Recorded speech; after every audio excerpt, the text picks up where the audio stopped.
Good morning Pakistan. कैसे हैं आप लोग? ठीक ठाक हैं? कैसी गुजरी है आपकी ज़िंदगी? अच्छा, पता है बहुत सारी चीज़ें ऐसी हैं जिस का ज़िक्र मैं आपसे डर के बग़ैर कर देती हूँ। यानी कि बहुत सारी ऐसी बातें जो आप किसी को बताने से डरते हैं, पता नहीं क्यों। आपके सामने ऐसा कुछ फील ही नहीं होता अजनबियत सी, तो मैं हर चीज़ का इजहार कर देती हूँ। मगर फिर भी ज़िंदगी में ऐसे कुछ लोग होते हैं जिनके सामने आप बहुत सारी चीज़ें नहीं बयान कर पाते। फॉर एग्ज़ाम्पल आपके बड़े हैं, या फॉर एग्ज़ाम्पल आपके कोई रिश्तेदार ऐसे हैं जो आपको पता है कि अगर आपने उनको दिल की बात बता दी तो वो किसी और एंगल से जाके आगे पहुंचाई जाएगी। कभी कभार आप अपने करीबी फैमिली मेम्बर्स जैसे कि स्पाउस, आप अपने स्पाउस को कोई अपने दिल की बात बताने से डरते हैं कि ऐसा ना हो कि वो कोई और एंगल ले। आपको पता होता है उसकी फितरत का, तो वो कोई और एंगल ले ले और आपकी ज़िंदगी की जो ये एक स्मूथनेस है ये हलचल में बदल जाए। खाली स्पाउस ही नहीं, आप कभी कभार अपने पेरेंट्स से बहुत सारी दिल की बातें छुपा लेते हैं। आप अपने बच्चों से नहीं जिक्र करते, या बच्चे पेरेंट्स से नहीं जिक्र करते। बहुत सारी चीज़ें एक दूसरे से छुपा रहे थे। बहन भाई, भाई भाई, ये सब भी डरते हैं।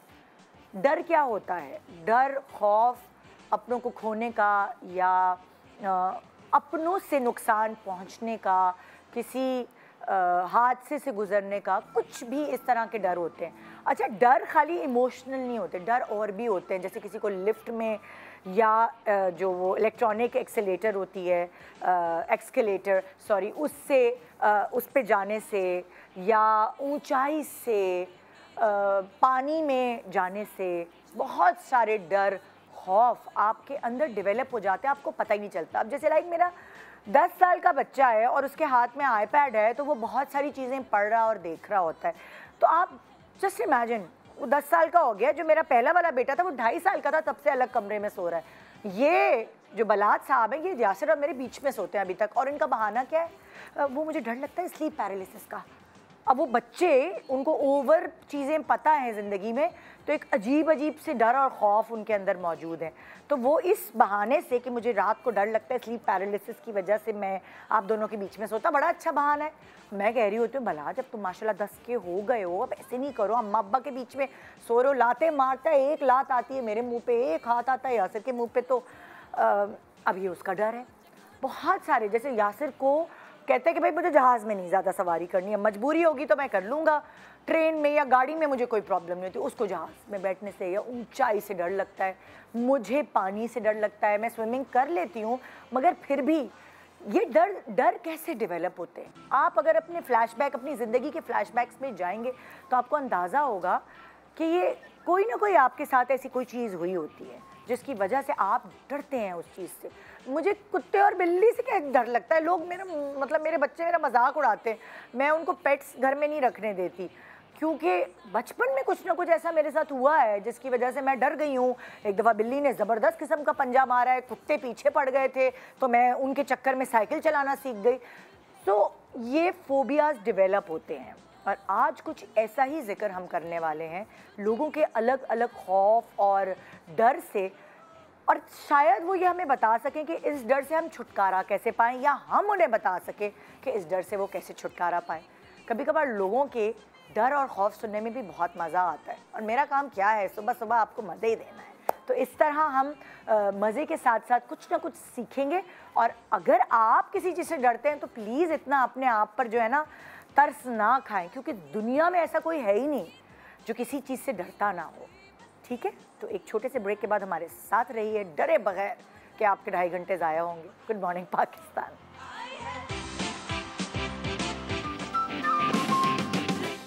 Welcome back. Good morning Pakistan. आज हम डर, खौफ, फियर, इन सब चीज़ों के ऊपर बात कर रहे हैं। और जैसे मैंने आपको कैजुअली अपने डर और खौफ और फोबियाज़ बता दिए, और भी एक आध फोबिया है मेरा। आप लोग हैरान होंगे सुन के कि मुझे स्टेज फोबिया है।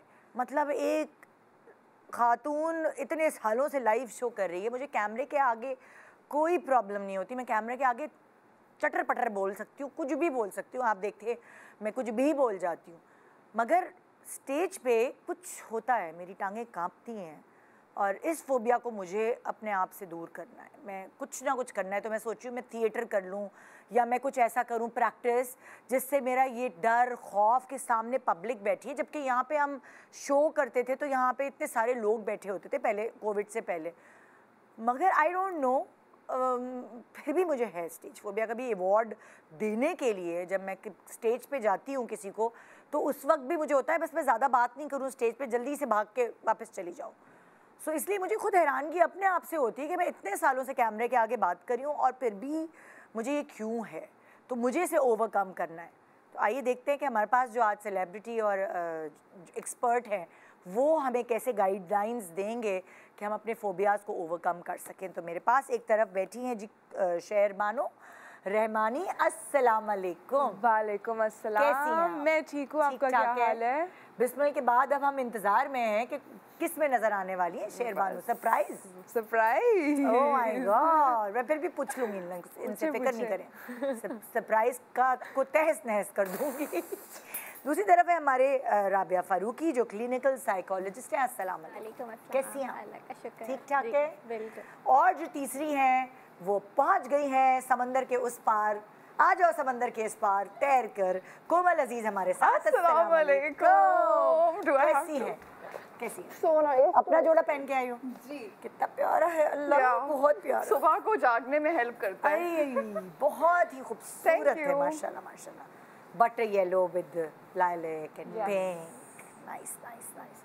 अच्छा जी, सो यहाँ आपको जैसे पता है हमारा आज का टॉपिक है कि फोबिया, फियर, डर, खौफ। सो अगर तुम लोगों से पूछूं, मैंने तो अपने डर बता दी ना बिला झिझक, तुम लोगों को कोई डर है एज के हिसाब से भी, लाइक आपको टीनेज में, आपको बचपन में, आपको फिर लड़कपन में, अलग अलग फेजेस में अलग अलग डर डेवलप होते हैं। तो लेटेस्ट डर क्या चल रहा है शेरबानो और कोमल? लेटेस्ट डर लेटेस्ट नहीं याद आ रहा, आपने मुझे एक पुराना डर याद करा दिया। स्टेज फ्राइट की आप जो बात कर रही थी, बचपन में मुझे भी इतना डर था स्टेज पे जाने के लिए। अब मैं जाती हूँ तो इतना मज़ा आता है, इतना सुकून मिलता है, खुशी होती है। मुझे एक बहुत विविड मेमोरी याद है कि स्कूल में टीचर्स ने हमें कहा कि अच्छा हम कोई प्ले कर रहे थे, कोई मुगल बादशाहों का, ठीक है, और मैं और मेरी एक दोस्त हम गार्ड्स बने हुए थे। तो हमने कहना था ऊंचा सा अस्सलाम वालेकुम, बस एक लफ्ज़, ठीक है ना। तो उन्होंने कहा कि आप बोलोगी या आप बोलोगी? मैंने कहा मेरी आवाज़ तो नहीं निकलेगी। उन्होंने कहा बोल के दिखाओ। मैंने कहा अस्सलाम वालेकुम। मैंने कहा चलो आप ना करना, ठीक है। और वो मुझे याद रहता है कि आई वॉज सो हेजिटेंट कि मैंने करना ही नहीं है, मैंने बोलना ही नहीं है, मुझे डर था, मैं स्टेज पे नहीं बोल सकती। उसके बाद आई थिंक कोई क्लास 7 में मुझे एक अच्छा ड्रामा टीचर मिले थे। और उसके बाद मुझे ज़रा कॉन्फिडेंस आई और ज़रा मज़ा कोई टिप्स दी थी कॉन्फिडेंस की, या तुम्हें खुद ही एज के जब आप बड़े हो रहे होते हैं तो आहिस्ता आहिस्ता कॉन्फिडेंस डेवलप हो रहा होता है, अगर आपकी सेल्फ एस्टीम किसी ने कुचल ना दी हो बचपन में तो?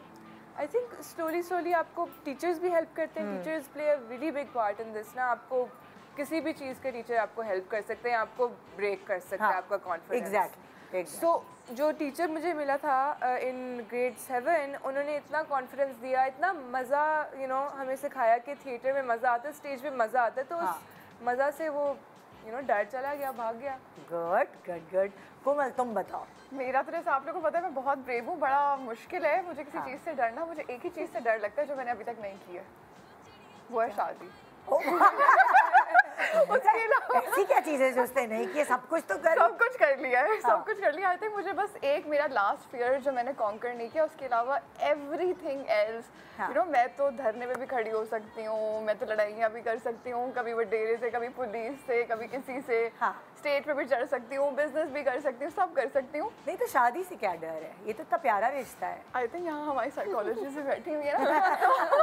आई थिंक शादी से इस तरह से डर है कि आई थिंक बड़े होते हुए जो शादियाँ देखी हैं, ऐसा नहीं था कि कोई बहुत बुरी थी, लेकिन ऐसी भी नहीं थी कि इतनी अमेजिंग हो कि दिल करे कि बस ज़िंदगी में एक काम कर रहे हैं तो वो यही करना है, राइट।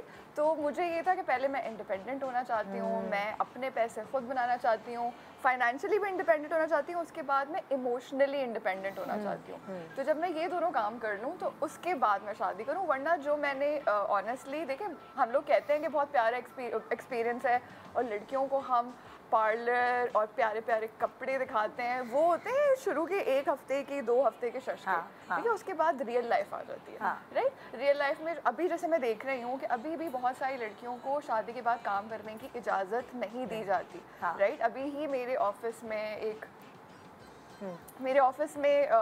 इतनी अच्छी अच्छी लड़कियां आती हैं काम करने के लिए, और वो इतना अच्छा परफॉर्म कर रही होती है, लेकिन जैसे ही उनकी शादी होती है तो उनको काम को छोड़ना पड़ता है। मेरी फैमिली में ऐसा नहीं है, तो अभी भी ये रियलिटी है। तो लड़कियां फाइनेंशियली इंडिपेंडेंट नहीं होती, और जब आप फाइनेंशियली इंडिपेंडेंट नहीं होते तो इमोशनली इंडिपेंडेंट होना भी बहुत मुश्किल होता है, राइट। तो मुझे उससे थोड़ा सा डर लगता है, बट आई थिंक वो अब आहिस्ता आहिस्ता बेहतर हो रहा है। सही है, ठीक है। हाँ जी, आपको किसी चीज़ से डर है? मुझे है, बिल्कुल है। एक चीज़ से मेरा डर है और बचपन से है, और मैंने कोशिश की इसे कभी ओवरकम करने की, हुआ नहीं तो मैंने छोड़ दिया। मुझे मकड़ियों से बहुत डर लगता है बहुत ज़्यादा डर लगता है, मतलब फोबिया है मुझे। बट इट्स लाइक कि हाँ ठीक है, उससे लाइफ नहीं अफेक्ट हो रही तो सही है, हर चीज़ को ट्रीट करना ज़रूरी नहीं है, कुछ चीज़ें छोड़ देनी चाहिए। अच्छा, जैसे हम लोगों के डर ऐसे नहीं है जो ओवरकम नहीं किए जा सकते, लेकिन लोगों को बहुत अलग अलग किस्म के डर होते हैं, और उसकी वजह से उनकी रोज़मर्रा की ज़िंदगी मुतासर होती है। तो आइए ज़रा पर्दे के पीछे जानते हैं कि कौन किस डर के साथ जी रहा है। हमारे साथ ज़ैनब है, और ज़ैनब से बात करते हैं। जी अस्सलाम वालेकुम ज़ैनब। वालेकुम सलाम। जी ज़ैनब, क्या है खौफ, डर तुम्हें ज़िंदगी से? मेरी ज़िंदगी से मेरा सबसे बड़ा डर है शादी। और एक और बहन आ गई। जी हाँ जी, मेरी शादी 19 साल की उम्र में हुई थी। अच्छा, तुम एक्सपीरियंस कर चुकी हो, और उसके बाद तुम्हें और ज़्यादा डर लगने लगा? बिल्कुल। हाँ, शादी मेरे लिए एक बहुत बड़ा ट्रॉमा था। हाँ। एक तो यंग एज में मेरी शादी हो गई थी, अभी मेरी उम्र 30 साल है। अच्छा। उस वक्त इन लॉज का यही था कि लालची बहुत ज़्यादा थे, तो उस हवाले से उनका टॉर्चर बहुत था। शुरू में हस्बैंड का सपोर्ट था, लेकिन कुछ टाइम बाद वो आउट ऑफ कंट्री चले गए। लेकिन मेरी जो मदर इन लॉ थी, वो मैं नहीं कहूँगी कि वो इंसान थी। हाँ। वो बात पे मुझे बहुत ज़्यादा मारती थी। सिवियर जो है फिज़िकल अब्यूज़ था। अगर मैं कहीं बैठी हूँ या मुझसे कोई काम गलत हो जाए तो वो वहीं पे खड़े होकर मुझे बाल खींच के बहुत ज़्यादा मारती थी। तो तुम्हारी फैमिली किधर थी? तुम क्यों मार खाती थी? फैमिली का यही था कि स्टार्ट है, शुरुआत है, आगे वक्त के साथ सब सही हो जाएगा, सब्र करो, बर्दाश्त करो, हो सकता है कि इन फ्यूचर हस्बैंड के थ्रू थोड़ा सा तुम्हें कोई मिल जाए, सही हो जाए। मगर वो तुम्हें मार कैसे सकती हैं? बस वो उनको यही था कि उनको फ़ायदा था कि बस हम लोग थोड़े से उसमें कम थे, पैसे वगैरह हम लोग थोड़े से औहदे में थोड़े कम थे, तो उस चीज़ का वो फ़ायदा उठाती थी। मेरा सबसे बड़ा ट्रॉमा तब स्टार्ट हुआ जब मैंने उनसे कोशिश की उन्हें समझाने की कि आप ऐसा ना करें। तो एक बार उन्होंने मेरा हाथ इतना बुरे तरीके से जलाया कि मेरी हड्डी बाहर आ गई हाथों की। Oh my God. अब आपको यकीन नहीं आ रहा, मेरे आके हाथ भी देख सकती हैं। तो वो ट्रॉमा मेरे माइंड से बिल्कुल नहीं निकला। बहुत ज़्यादा सीवियर मेरी कंडीशन हो गई थी। अभी तक मुझे पैनिक अटैक्स आते हैं। वो वक्त भी मैंने गुजारा। उस टाइम पे हस्बैंड ने बाहर से कोशिश की कि थोड़ा सा निकाल लो वक्त, में तो मैं बाहर बुला लूँगा। अच्छा, कुछ अरसे में मेरी फैमिली ने मिल के जो है ना मुझे बाहर भेज दिया, आउट ऑफ कंट्री, मस्कत में। कुछ टाइम मैं वहाँ रही। माशाल्लाह अल्लाह ने मुझे एक बेटे से नवाजा। और वहाँ तुम्हारी ज़िंदगी सुकून में थी? हस्बैंड अच्छे थे तुम्हारे? जी, उस टाइम तक तो अच्छे थे। हाँ। लेकिन कंसीव होने के बाद जो है मुझे दोबारा से पाकिस्तान भेज दिया गया। क्यों? बस वो अब उन्होंने दोबारा बुला लिया कि बच्चा हो गया, अब नहीं होगा, हम अब कुछ नहीं करेंगे। अब वो जब ड्यूरिंग प्रेगनेंसी भी मुझे बहुत ज़्यादा टॉर्चर किया, जिसकी वजह से मेरा बेटे का ब्रेन डैमेज हो गया। वो अभी तक एबनॉर्मल है। तो जब वो 1.5 साल का था तब मैंने हिम्मत करके खुला के लिए फ़ाइल किया, और उस बात को अब जाके 8 साल हो चुके हैं। वो वक्त अभी मैं 8 साल तक भी मैं अल्हम्दुलिल्लाह मैं इंडिपेंडेंट हूँ। मैं बाइक चलाती हूँ, काफ़ी एक्टिविटीज़ इंडिपेंडेंट, हर चीज़ में माशाल्लाह मैं बहुत स्ट्रॉन्ग हूँ। लेकिन जब भी शादी की बात आती है तो वो सारा ट्रॉमा मेरे आँखों के सामने आ जाता है। मैं नहीं करना चाहती दोबारा से। मुझे बेटे का सोच के होता है कि अब अगर दोबारा से वैसे लोग निकले तो मेरा बेटे का क्या होगा, मेरा क्या होगा। मेरे अंदर से डर नहीं निकल रहा। इन लॉज की तरफ से ज़्यादा डर है कि इन लॉज कैसे होंगे मेरे। तो वो मेरा ट्रॉमा ऐसा है कि मेरे माइंड से वो चीज़ नहीं निकलती। मैं जितना भी स्ट्रॉन्ग हो जाऊँ शादी के मामले में जो है, मैं दोबारा से नहीं कोशिश कर पाती। Over to you. मैं तो कुछ बात ही नहीं कर पा रही हूँ सुनकर। और पता है, ये शोज़ करके पता चलता है कि हम तो एक खौल में रह रहे हैं। हमें लगता है कि जो हमारे इर्द गिर्द लोग हैं बस वही दुखी हैं, लेकिन उसके आप अपने एक आपका बबल है उससे बाहर निकल कर देखें तो आपको पता लगेगा कि आप जन्नत में रह रहे हैं। आपके अलावा जो लोग हैं उस बबल से बाहर, उनके साथ ना जाने क्या क्या होता है, वो क्या क्या बर्दाश्त करते हैं। नहीं, जो असल पाकिस्तान है, जो बहुत बड़ा है और जिसमें बहुत छोटे छोटे गांव और बहुत छोटे छोटे शहर हैं, जहाँ पे औरतों के पास उतने ज़्यादा रिसोर्सेज नहीं हैं, वहाँ पे काफ़ी सारे ऐसे किस्से होते हैं। हाँ, एग्जैक्टली। सो अब ये जो डर और खौफ, मतलब स्ट्रॉन्ग बन गई, अपने पैरों पे खड़ी हो गई, ये सब लगता है दूर से बहुत मुश्किल चीज़ें, इनके लिए आसान है, मगर इनके लिए वो डर खौफ, ज़ाहिर है सारी ज़िंदगी माँ बाप बहन भाई आपके साथ नहीं रहते, आपको एक साथी की ज़रूरत होती है ज़िंदगी गुजारने के लिए। और ज़रूरी नहीं है कि एक दफ़ा बुरा हुआ तो दूसरी दफ़ा या तीसरी चौथी पाँचवीं दफ़ा भी बुरा हो सकता है। इंसान को थोड़ा रिस्क लेने पड़ते हैं ज़िंदगी में, अपनी ज़िंदगी की क्वालिटी को बेहतर बनाने के लिए। तो इनको इस डर से कैसे निकाला जाए? क्या इनकी तरह और भी लोग इस डर में हैं मुब्तला, तो उनको क्या करना चाहिए? अच्छा देखिए निदा, मैं यहाँ पे ना एक बात कहूँगी कि अक्सर हम जब किसी के साथ कोई ट्रॉमा होता है, कोई इस तरह का हादसा हो जाता है, हम कहते हैं भाई लाइफ में मूव ऑन करो। हम समझते हैं कि भाई वो जैसे कह रही हैं वो इंडिपेंडेंट हो गई हैं, वो बाइक भी चलाती हैं, हम समझते हैं वो मूव ऑन कर चुकी हैं, वो स्ट्रांग हो गई हैं, तो अब उनके लिए सब कुछ ठीक हो जाना चाहिए। यहाँ हमें ये समझने की ज़रूरत है कि लेट से आप अगर एक गिलास पानी लें, उसमें आप 2 ड्रॉप्स भी जहर के मिला दें, उसके बाद आप उस पानी में मज़ीद जितना भी पानी मिला दें, वो जहर उसमें से नहीं निकलेगा। जहर निकालना है अगर उस पानी में से, तो आपको जहर निकालना है। आप उसमें मज़ीद जितना भी पानी मिलाएं, जितनी भी शक्कर मिलाएं, व्हाटएवर, जहर उसमें से नहीं निकलेगा। Good example. राइट। तो ट्रॉमा में भी यही होता है कि आप कितना भी लाइफ में मूव ऑन कर जाएं, आप कितने ही स्ट्रॉन्ग बन जाएं, ट्रॉमा रिमूव करने का मतलब है उस ट्रॉमा पे जड़ है उसको निकालना, उसको निकालना। ठीक है, अब इसमें ट्रीटमेंट की ज़रूरत होती है।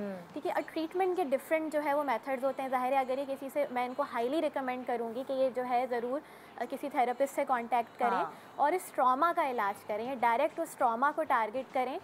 ट्रॉमा आपको फिज़िकली इफ़ेक्ट करता है। जब भी वो चीज़ें इन्हें याद आती होगी, अच्छा याद किसी भी चीज़ से आ सकता है, मे बी शादी का लफ्ज़ भी उन मेमोरीज को ट्रिगर कर सकता है, किसी और को उस तरह से देखना भी ट्रिगर कर सकता है। कभी कभार जब आप इंडिपेंडेंट होते हैं, आप मूव आउट करते हैं, बाहर लोगों से मिलते हैं, तो कोई आपको पसंद भी करता है, कभी कभार अप्रोच करता है, उसको आपकी पर्सनालिटी अट्रैक्ट करती है, और वो जब अप्रोच करता है तो फिर जब कोई इतना डर रहा होता है तो वो कोई अच्छी अपॉर्चुनिटी अपने करीब आने ही नहीं देता। बिल्कुल, इनको कोई अगर अप्रोच भी करता होगा तो डर के मारे उससे दूर भागती होंगी। बिल्कुल, ये दूर भागती होंगी उससे, क्योंकि इनकी मेमोरीज ट्रिगर हो जाती है।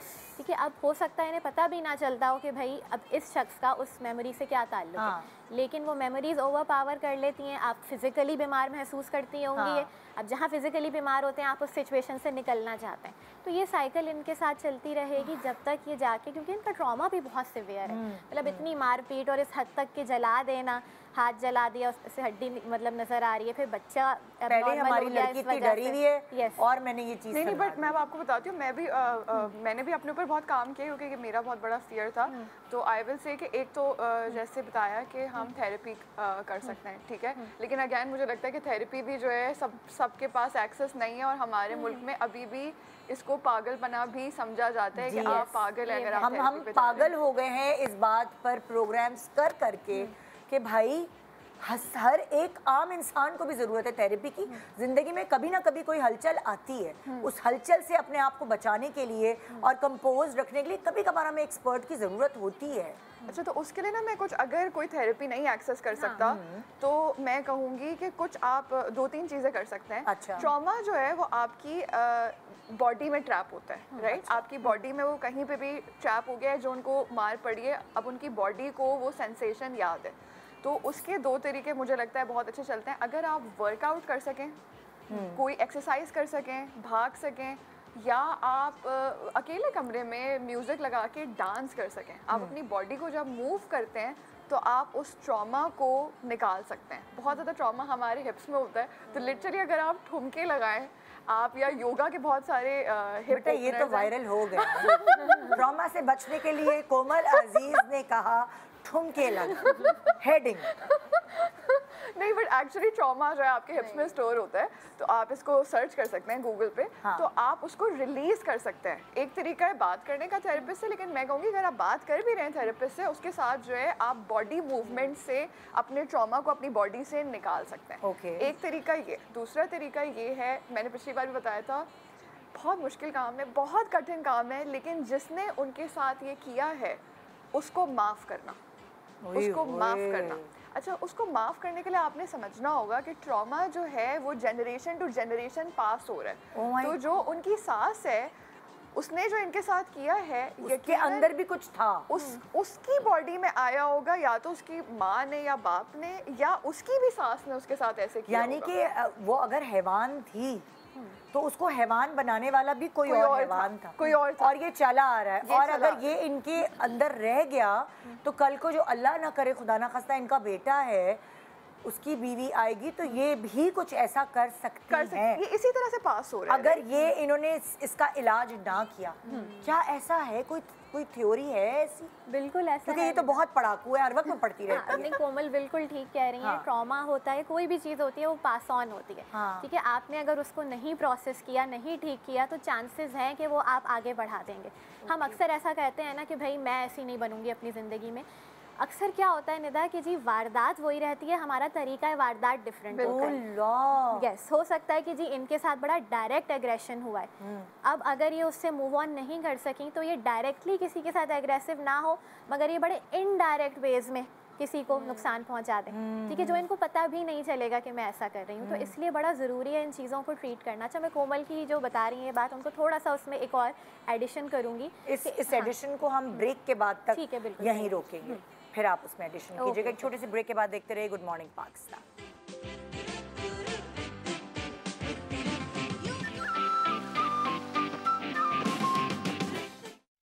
Welcome back, good morning Pakistan. आज हम बात कर रहे हैं डर और खौफ के ऊपर, और पिछले वाले सेगमेंट ने तो मुझे भी डर में डाल दिया कि मुझे तो कदर आ गई थोड़ा। कभी कभार आप किसी और की कहानी सुनते हैं तो मुझे कदर आ जाती है आपकी अपनी ज़िंदगी की। आपको कभी कभार वीक मोमेंट्स होते हैं जब आपकी ज़िंदगी की, तो आपको लग रहा होता है अल्लाह क्या इतनी जल्दी शादी कर ली हमने, क्या कर लिया ये वो। लेकिन जब दूसरे के आप उतर के देखते हैं ना ज़िंदगी में, तो फिर आपको होता है कि नहीं यार, अल्लाह मियाँ बहुत शुक्रिया आपका, जो भी है जैसे भी है अच्छी गुजर गई। कभी मियाँ से लड़ाई हो जाती तो हम कहते हैं आया है क्या किया हमने ये।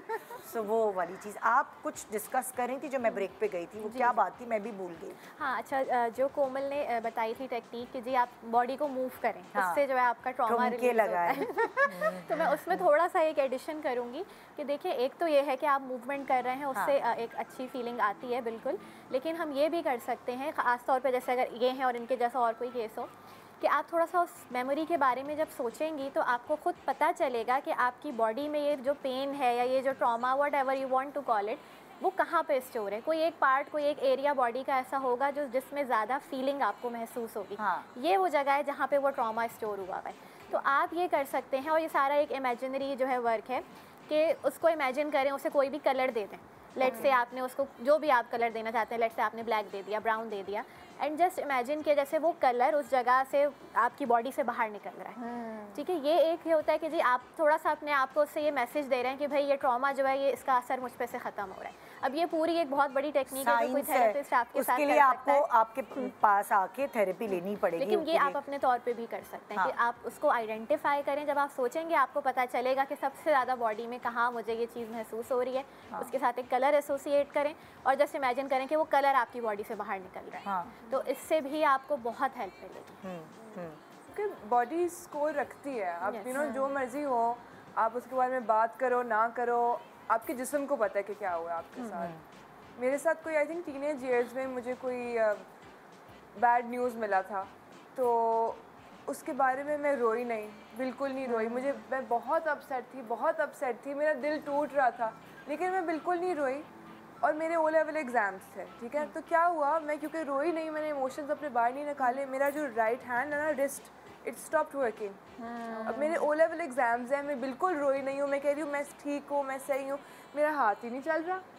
अब मेरे कोई 8 पेपर है करने को, तो मुझे डॉक्टर के पास जाना है, डॉक्टर भी कह रहे पता नहीं क्या हुआ, पता नहीं क्या हुआ। अब मुझे आइडिया था, मैं डिनाई कर रही थी कि अच्छा कोई इमोशनल चीज़ है, लेकिन ऑब्वियसली अगर इतना बड़ा आप कोई कोई भी ट्रॉमा या कोई चीज़ फेस करो और आप ना रो या ना बॉडी से बाहर ना निकालो, तो बॉडी ने बस कहा कि चलो बेटा आपका हाथ गया, ठीक है ना। और ये साइन है, ये बहुत बड़ा साइन है कि आपकी बॉडी कह रही है, जैसे गाड़ी करती है ना, गाड़ी भी स्क्रीच मारना शुरू कर देती है, तो आपकी बॉडी भी ऐसी करती है कि वो स्क्रीच मार रही है, वो बोल रही है कि ये ट्रॉमा मेरी निकालो। हमें अपनी बॉडी की बात सुननी चाहिए। आपने वही जो बात की ना, अब बैठ के सोचो कि अब दर्द हो रही, तो कहाँ पर दर्द हो रही, जिस्म का कौन सा हिस्सा है जहाँ में वो ट्रॉमा है, कहाँ किस हिस्से को ठुमके मारने चाहिए, तो वो क्या सोमैटिक हीलिंग कहते हैं। सोमैटिक हीलिंग कहते हैं। सो अब मूव करना, बॉडी से वो चीज़ें निकालना, ट्रॉमा निकालना, सोमैटिक हीलिंग। तभी तो आजकल कहते हैं ना, योगा या एक्सरसाइज, कोई भी फॉर्म बॉडी को हिलाने की, वॉक करना, कुछ और नहीं कर सकते भाई, ठुमके मारेंगे, घर इतना बड़ा नहीं है, सास कहेगी क्या हो गया, मेरी बहू तो हत्ते से उखड़ गई है, तो भाई वॉक कर लो, लेकिन बॉडी को मूव करो। क्योंकि बहुत सारे लोग मैंने देखा है, फ्रिज जो है, छोटा फ्रिज उसमें ला के रख लिया कमरे में और पैर से खोलते हैं फ्रिज पानी पीने के लिए। मतलब कुछ इतनी मासियां काम कर रही हैं और खुद डिप्रेशन में जा रही हैं क्योंकि हिल ही नहीं रही हैं। अल्लाह मियां ने पैसा दे दिया है, सब कुछ है, लेकिन वो डिप्रेशन पूरा वक्त सो रही हैं, ड्रग्स कर रही हैं। बहुत सारी बच्चियाँ ऐसे हैं। अच्छा देखिए, पैसे कम होने की भी एक वजह, जैसे हमारे शहरों में आप बहुत छोटे छोटे अपार्टमेंट्स के अंदर रह रहे हैं, या आप बहुत छोटे छोटे घरों पे रह रहे हैं जहाँ पे औरत की सेफ्टी ही नहीं है कि वो कहीं वॉक करने नहीं बाहर जा सकती, ठीक है, छत पे भी वो कहीं नहीं जा सकती, कंपाउंड में भी नहीं जा सकती। माशाल्लाह से बेतहाशा रिस्ट्रिक्शंस हैं। अगर आप 16, 17, 18, 19, 20 साल की लड़की हैं तो भाई भी मना कर रहा है, अब्बा भी मना कर रहे हैं, तो वो एक रूम के अंदर ट्रैप्ड है। इस वजह से मैंने कहा था कि हम नहीं कह रहे आपको कि आप टिकटॉक बनाए ठुमके लगा के, आप अपनी हीलिंग, रूम बंद करके आप अपने लिए कोई मूवमेंट कर लें, कोई यूट्यूब पे लगा के कोई डांस कर लें। बिल्कुल, दैट विल रियली हेल्प। सो बुशरा है पर्दे के पीछे, आइए उनका डर जानते। अस्सलाम वालेकुम। वालेकुम अस्सलाम जी, मेरा नाम बुशरा है और मेरी ज़िंदगी का एक बहुत बड़ा बच्चों के अगवा को लेकर ट्रॉमा है जो मैं आप लोगों से शेयर करना चाहती हूँ। तकरीबन मेरी बेटी जब 2 साल की थी ना, जब मैं उसको लेके बाज़ार गई थी ना, तो मैं उसको साइड पे बिठा कर, मैं अकेली थी, उसको साइड पे बिठा के मैं शॉपिंग में जो है ना मसरूफ़ हो गई। मुझे पता नहीं लगा, काफ़ी देर तक मैं शॉपिंग करती रही और दुकान बहुत बड़ी थी, काफ़ी वर्कर्स भी थे उनके पास, तो उन्होंने मेरी बच्ची को थोड़ा सा देखा भी था, खेल भी रहे थे उसके साथ, फिर वो लोग भी अपने ग्राहकों में मसरूफ़ हो गए। फिर थोड़ी देर के बाद जब मैं फारिग होकर देखा तो मेरी बच्ची गायब थी ना। अब जब मैंने ये देखा तो मैंने भी शोर मचाना शुरू किया और बाकी सारे लोगों ने भी ढूंढना शुरू किया। मैं इधर उधर पागलों की तरह भागने लगी हर गली में, जैसे मुझे समझ नहीं आ रहा था कि मैं क्या करूं। मैंने अपने हस्बैंड को कॉल की, उनको भी मैंने कहा कि मेरी बच्ची नहीं मिल रही, तो वो भी इतने टेंशन में आ गए कि ऐसा कैसे हो सकता है, ढूंढो, इधर उधर भागो, देखो। अब वो जो लड़के थे ना दुकान के वर्कर, वो चारों तरफ फैल गए ना, वो देखने लगे, क्योंकि अगर मैं किसी को बताती भी तो क्या बताती कि मेरी बच्ची कैसी है, क्या किसको पता था। उस वक्त तो इतने मोबाइलों के भी इतना ज़्यादा रुझान नहीं थे, तो कि मोबाइलों में पिक्चर हो या कुछ अपडेट हो। तो वो जो लड़के थे ना, उन्होंने वो चारों तरफ फैल गए। उन्होंने फिर थोड़ी देर के बाद एक लड़के को, एक औरत मिली जिनके हाथ में मेरी बच्ची थी, वो उसको जब पकड़ के खड़े हुए शोर शराबा हुआ ना मार्केट में, तो मैं उस तरफ गई तो उस औरत ने ये बताया कि जो ना, ये मुझे लगा कि ये मेरी बच्ची है ना, मैं बेध्यानी में आपकी बच्ची का हाथ पकड़ के जा रही थी ना।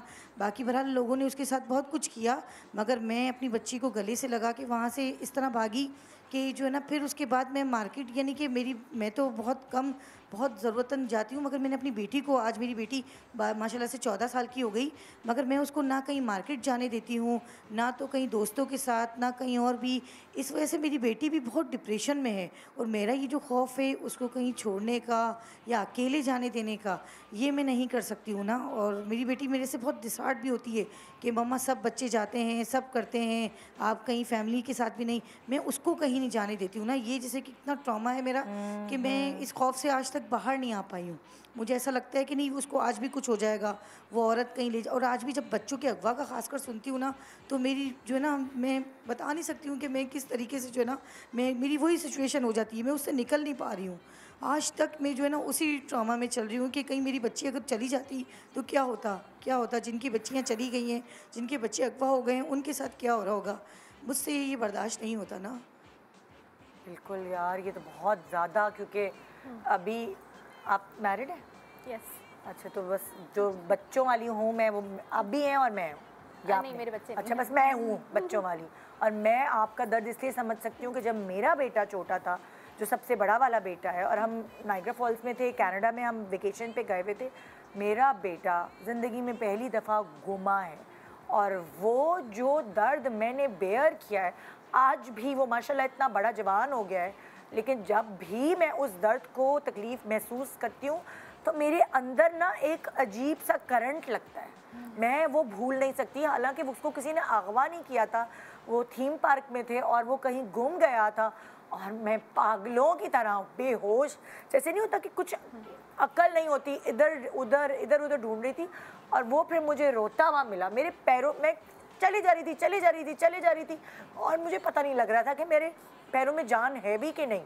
मेरे मियाँ भी ढूंढ रहे थे, मैं भी ढूंढ रही थी, और वो मुझे रोता हुआ मिला। तो मैं ये महसूस कर सकती हूँ कि अगर एक दिन मेरे बच्चे से मेरी बात नहीं होती है, तो वो ना दिमाग में डर इतने सालों पुराना वो ऐसे मेरे घूम जाता है। तो आई कैन अंडरस्टैंड कि ये क्या फील करती होंगी। इनका ट्रॉमा ज़्यादा बड़ा है, क्योंकि मैंने तो अपने बच्चों को अकेले जाने दिया है, उनको जीने दिया है, मगर ये वाकई इनकी इस ट्रॉमा की वजह से इनकी बेटी काफ़ी चीज़ें बेयर कर रही होगी, क्योंकि आजकल बच्चों को बहुत होता है, इधर जाना है उधर जाना है, वो तो बिल्कुल इंडिपेंडेंट हो ही नहीं पाएगी, बिल्कुल इन्हीं की डर की वजह से। बिल्कुल यही है।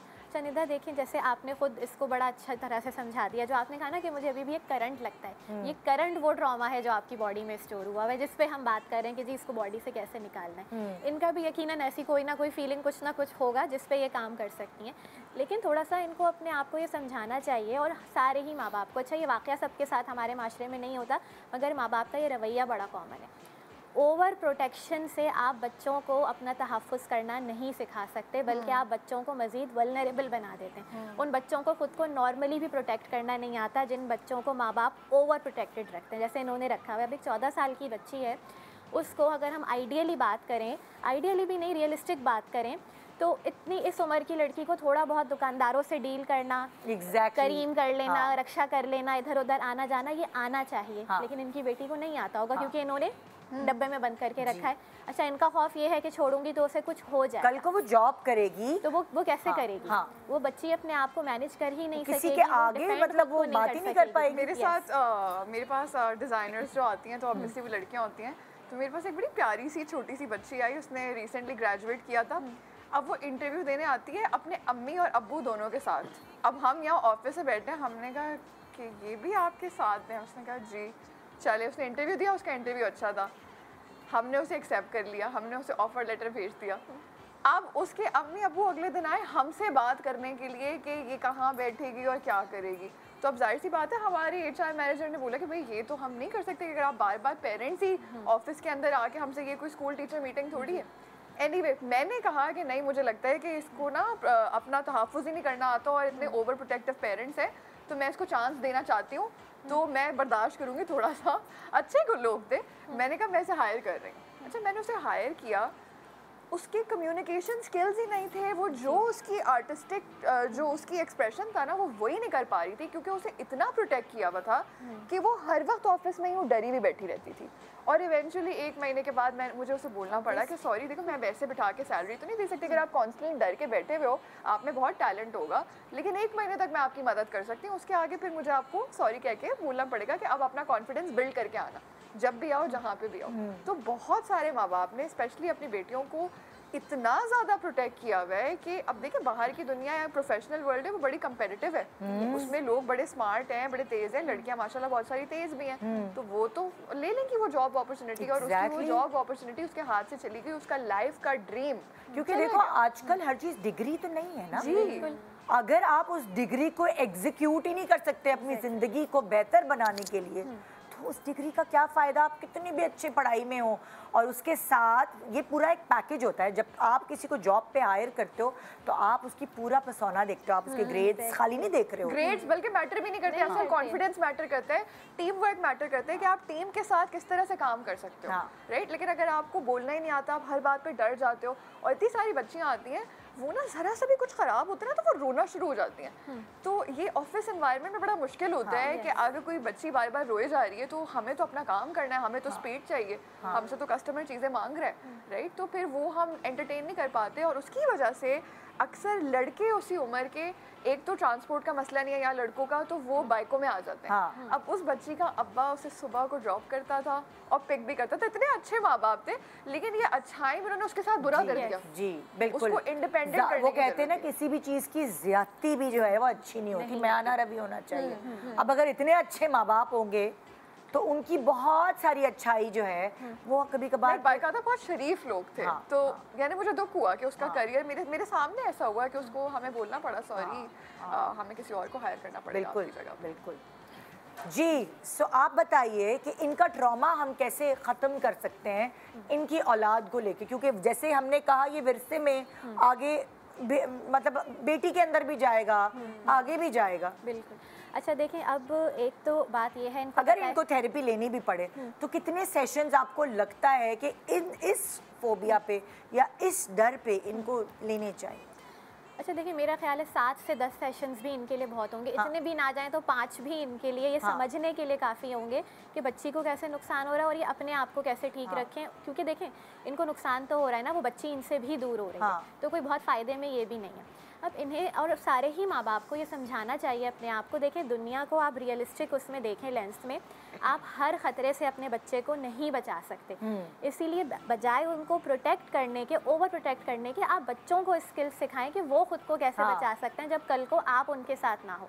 वो किसी ऐसी सिचुएशन में हो जहाँ आप मौजूद नहीं है प्रोटेक्ट करने के लिए, तो वो अपने आप को प्रोटेक्ट कर सकें। ओवर प्रोटेक्शन से क्या हो रहा है कि जी अगर वो कभी ऐसे किसी सिचुएशन में हुई जहां आप मौजूद नहीं हुई तो वो बच्ची अपने आप को नहीं बचा सकेगी, उसे पता ही नहीं होगा मुझे क्या करना है, उसकी बॉडी फ्रीज हो जाएगी। ठीक है, तो ये थोड़ा सा अगर अपने आप को ये बात समझाएंगी कि इनको नुकसान ज़्यादा हो रहा है इस रवैये से बजाय फ़ायदा होने के, इनको भी हो रहा है, इनके रिश्ता ख़राब हो रहा है अपनी बेटी से, और बेटी को लाइफ लॉन्ग नुकसान हो रहा है। ठीक है, फिर ये वो बच्चियाँ होती हैं जो बाद में शादी भी होती हैं तो उन्हें अपने जो है रिलेशंस मैनेज करने नहीं आते, ये बहुत डर के रहती हैं, आंखें भी दिखा दो तो ये डर जाती हैं, नहीं समझ में आता, नहीं होती स्मार्ट, ये स्ट्रीट स्मार्ट बिल्कुल नहीं हो पाती हैं। बाहर कहीं जाएं तो लोग इन्हें बड़ी आसानी से मैनिपुलेट कर लेते हैं। क्योंकि देखें कॉन्सेप्ट थोड़ा सा ना ज़माने के साथ बदल गया है। पहले हम क्या करते थे, हम कहते थे हम ऐसी बेटी पालेंगे जो बड़ी सलीका शार हो ताकि वो अपने आगे वाली ज़िंदगी खूबसूरत बना सके, और हम उसको अलग अलग शादी से पहले कोर्सेज करा रहे होते थे। आज की माँ का कॉन्सेप्ट थोड़ा चेंज हुआ है कि हमने अपनी बेटियों को स्मार्ट बनाना है। सिर्फ उसको रोटी गोल बनाना नहीं सिखानी, उनको उसको स्मार्ट बनाना है कि प्रैक्टिकली ज़िंदगी में जब भी उसके ऊपर कोई आफत आए वो उसको कैसे, कोई छोटी हो या बड़ी हो, उस सिचुएशन को वो कैसे खुद हैंडल कर सके।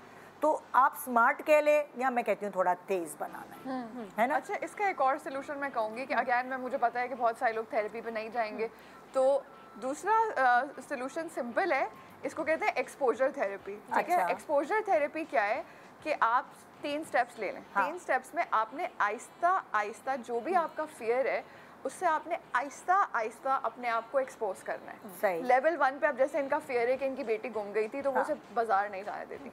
लेवल 1 ये हो सकता है कि ये जो हैं अपनी बेटी को अपनी नज़रों के सामने वाली दुकान पे जाके भेजें और बोलें कि तुम जो ये 10 रुपये, ये 50 रुपये हैं, तुम 50 रुपये का दूध लेकर आओ। सामने ये कर लिया, लेवल 1 आपको एक्सपोजर हो गया। ठीक है, अब लेवल 2 ये है कि एक गली छोड़ के जो दुकान है उसमें जाके भेजें। ठीक है, और लेवल 3 ये होगा कि शायद वो कोई रिक्शा लेके किसी दूर की दुकान में जाके कुछ खरीद के ले आए। ठीक है, तो दोनों की एक्सपोजर थेरेपी हो रही है, माँ की भी हो रही है और बेटी की भी हो रही है। और लेवल, और किसी भी लेवल को आप बार बार रिपीट कर सकते हैं। पहले लेवल पे आप ओवरकम ना करें, पहले लेवल को आप बार बार कर लेंगे, बार बार बस सामने से। और मेरी अम्मी ने बिल्कुल मेरे साथ ऐसे ही किया, क्योंकि मेरी अम्मी भी मुझे बहुत ज़्यादा प्रोटेक्टेड रखा है। मैं बहुत शुक्रगुजार हूँ उनकी कि मेरे पास कोई ऐसा ट्रॉमा नहीं है जो अनफॉर्चुनेटली बहुत सारी लड़कियों का होता है कि बचपन में उनके साथ कुछ हो चुका होता है, कभी किसी ने उनको अब्यूज़ किया होता है, इस तरह के कोई इश्यूज़ हो चुके होते हैं।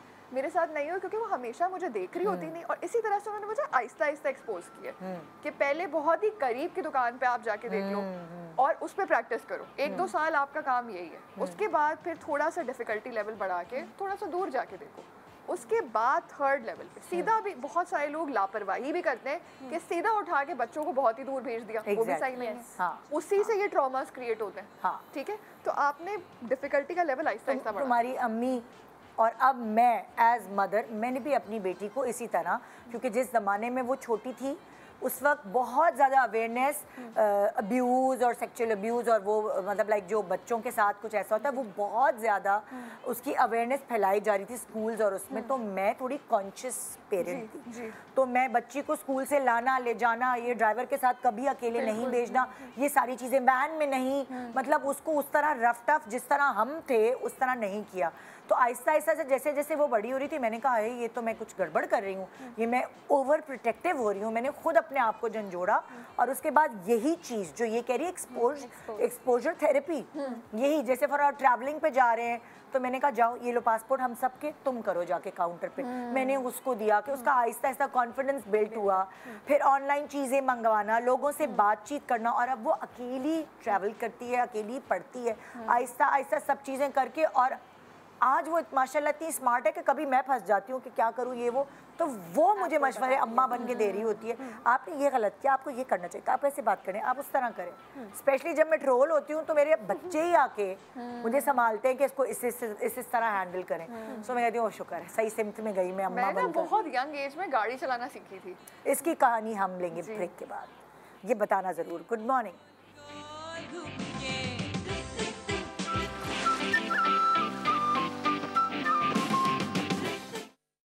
Welcome back. Good morning Pakistan. और जनाब गाड़ी चलाने के हवाले से कोमल कुछ कहते हुए गई थी, खौफ और डर और पता नहीं क्या क्या है वो बता। जो माओ का खौफ होता है। और अच्छा मज़े की बात ये कि मैंने गाड़ी बहुत ही बचपन में चलाना सीखी थी, तो 15 साल, तो यानी लीगल भी नहीं था गाड़ी चलाना, लेकिन मैं चलाती थी गाड़ी। अब्बू की तबीयत ख़राब थी तो मेरे मामू ने मुझे सिखा दी थी कि अगर रात को खुदा ना खास्ता कहीं अर्जेंटली लेके जाना पड़े तो घर में किसी को ड्राइविंग आनी तो चाहिए। बिल्कुल। तो मैं बड़ी बेटी थी तो मुझे सिखा दी थी, लेकिन सबके दिल में बड़ी तकलीफ थी कि इतनी छोटी सी बच्ची को हमने ड्राइविंग सिखाई है। तो मेरी अम्मी ने, जब मैंने पहले साल ड्राइविंग की है तो मैं पूरे कराची जहाँ जहाँ गई हूँ अम्मी मेरे साथ गाड़ी में बैठ के जहाँ जहाँ मैं जाती थी वो वहाँ जाती नहीं। और अम्मी को नहीं चलानी आती थी? अम्मी को नहीं चलानी आती थी, लेकिन वो साथ में बैठी है और इतनी बार मुझे बचाया है क्योंकि मैं कई स्पीड में जा रही हूँ, बस के सामने से एक औरत क्रॉस कर रही है, मैंने नहीं देखा, मेरा ब्लाइंड स्पॉट था, अम्मी ने देख के बोला है ब्रेक ब्रेक ब्रेक ब्रेक। अच्छा, अम्मी अटेंटिव भी रहती अम्मी बहुत, क्योंकि बेटी है ना आप, उसमें आप हो जाते हैं अटेंटिव। लेकिन तो मुझे इंडिपेंडेंट बनाने में, जो मैं अब ड्राइविंग कर लेती हूँ, अब तो खैर चलिए ड्राइवर भी है, लेकिन अगर ड्राइवर ना भी हो तो ड्राइवर भी ना कोई ज़्यादा चौड़ नहीं हो सकता, उसे पता है कि ये यूँ गाड़ी चला के निकल जाएगी। तो उसमें इंडिपेंडेंट बनाने में भी अम्मी ने मुझे 1 साल साथ मेरे वो रही हैं। उसके बाद उन्होंने मुझे गाड़ी लेके अकेला भी छोड़ा है। ठीक है, 17-18 साल की उम्र में मैं गाड़ी पूरे कराची में अकेले चलाती हुई घूम रही थी। तो मैं उसकी बात कर रही थी कि वही एक्सपोजर थेरेपी की, कि आहिस्ता आहिस्ता करें। यानी कि इनको, अपनी बेटी को अगर अभी ही संभल जाए, ये कि इनको साथ साथ जो इसने थेरेपी बताई है उसको मद्देनज़र रखते हुए अपनी बेटी को थोड़ा सा इस तरह कॉन्फिडेंस बिल्ड, क्योंकि 14 साल ये वो वाली उम्र में जहाँ सेटिंग हो सकती है कल को, फिर ताकि प्रॉब्लम फेस ना करनी पड़े। तुम अपना कॉन्फिडेंस लेवल का बताओ, तुम हमेशा से कॉन्फिडेंट हो? नहीं। कैसे हुई फिर आहिस्ता आहिस्ता कॉन्फिडेंस? एक तो दोस्तों का भी होता है, जो आपके अराउंड जो लोग होते हैं, जो भी फैमिली है, कज़न है, फ्रेंड्स हैं, उनका बहुत इम्पैक्ट होता है। तो मैंने आई थिंक स्कूल शिफ्ट किया, एक स्कूल में थी, दूसरे स्कूल में गई जहाँ पर मैंने वही, मेरे ड्रामा टीचर थे अच्छे, टीचर्स फ़र्क थे, एनवायरनमेंट अच्छी थी, फ्रेंड्स थे। तो वहाँ पे ऐसा था कि आप क्लास में नहीं, ब्रेक में बैठ के अगर कोई गाना गा रहा है वो एक नॉर्मल चीज़ है। मेरे पुराने स्कूल में आप कोई ऐसा गाना नहीं गा सकते थे, सारे शर्माते थे, किसी ने खाना भी खाना है तो छुप के कोई खाना खा रहा है। तो उस स्कूल में सारे गाना गा रहे हैं, टीचर से दोस्ती है, जूनियर से दोस्ती है, सीनियर से दोस्ती है, तो उससे आप एक्सपैंड करना सीखते हो। अगर आपका एनवायरनमेंट अच्छा होता है तो उससे मुझे पेरेंट्स से भी जाके मैं घर जाके ज़्यादा सवाल करती थी कि अच्छा अम्मी ये क्यों है, अम्मी वो क्यों है। मैंने कहा स्कूल से ने ज़्यादा सिखा दिया, ज़्यादा सवाल करना शुरू हो गई हो। बट यू नो आप इन्वायरमेंट जब चेंज होती है, जब लोग आपके अराउंड चेंज होते हैं, आप उस एनर्जी को कैच ऑन करते हो, फिर आपकी भी अंदर से जो एनर्जी, जो छुपी हुई एनर्जी होती है वो भी बाहर निकलती है। आप फ्लावर की तरह ब्लूम कर सकते हो। बिल्कुल। तो अपने आप को बस वाटर करना होता है। हाँ। मेरे पास ऑब्वियसली अवेयरनेस नहीं थी, मैं आई थिंक कोई 12 सालों की थी। तो जब स्कूल चेंज हुआ तो फिर स्लोली बस मुझे मैंने देखा कि अच्छा ऐसे भी हो सकता है, ऐसे भी हो सकता है, दिमाग खुला। तो बस मतलब लाइक स्कूल वालों के ऊपर बहुत जिम्मेदारी होती है पर्सनालिटी बिल्ड करने की, कि उन्होंने कितना डिसिप्लिन रखना है और कितनी थोड़ी बहुत आज़ादी देनी है कि वही वाली बात आप ब्लूम कर सकें। सो ये किसी भी गली कूचे के स्कूल में हम जब बच्चे को डलवा देते, जाहिर है सबके पास इतने पैसे नहीं होते, सो आपको चेक रखना बहुत ज़रूरी है कि बच्चा आपका क्या पढ़ रहा है, किस इन्वायरमेंट में है। और बहुत सारे लोग अगर स्कूल के थ्रू वो इन्वायरमेंट नहीं दे पाते, तो मैंने ऐसे बहुत सारे घराने देखे जो इतना वेल ऑफ नहीं है, लेकिन उनकी हाँ बहुत अच्छी तरबियत बच्चों को दी जा रही है। सो पैसे से तरबियत का ताल्लुक नहीं होता, ध्यान और अकल से होता है बेसिकली। जी, जो मेरी नेक्स्ट पर्दे के पीछे खातून है वो समीना है। समीना, अस्सलाम वालेकुम। वालेकुम अस्सलाम। जी समीना, क्या डर, क्या खौफ, क्या फियर है आपका? और थोड़ा सा समीना ज़ोर से बोलें कि हम सब आपकी आवाज़ सुन सकें। जी निदा, मैं 2 महीने पहले ऐसे हादसे से गुजरी हूँ। मैं नहीं बल्कि मेरी बेटी जो कि अभी सिर्फ 16 साल की है और मैट्रिक की स्टूडेंट है, और वो एक बहुत बड़े हादसे से गुजरी जो कि ज़िंदगी में पहली दफ़ा मैं सोच भी नहीं सकती थी कि ऐसा कुछ भी हो सकता है रियल लाइफ में। क्योंकि हम लोग अक्सर किताबों में या फिर फ़िल्मों में इस तरह की चीज़ें देखते हैं, लेकिन रियल से ऐसा मैंने कभी देखा नहीं कि कोई ताल्लुक़ हो। हुआ कुछ यूँ कि मेरी बेटी जो 16 साल की है, उसके स्कूल में फेयरवेल पार्टी थी। तो मेरी बेटी जा नहीं सकी क्योंकि बीमार थी। तो इस वजह से तमाम दोस्तों ने फैसला किया कि आखिरी ईयर है हम लोगों का, तो हम लोग एक गेट टुगेदर रख लेते हैं। 2 टीचर्स जो कि बिल्कुल यंग थी, उनसे बहुत ज़्यादा अटैच थी, उनकी सालगिरह भी थी, तो बच्चों ने प्लान किया कि हम लोग बाहर किसी होटल में जाकर जो है वो गेट टुगेदर कर लेते हैं, टीचर की सालगिरह भी हो जाएगी। इस तरह हम लोगों ने एक प्लान बनाया।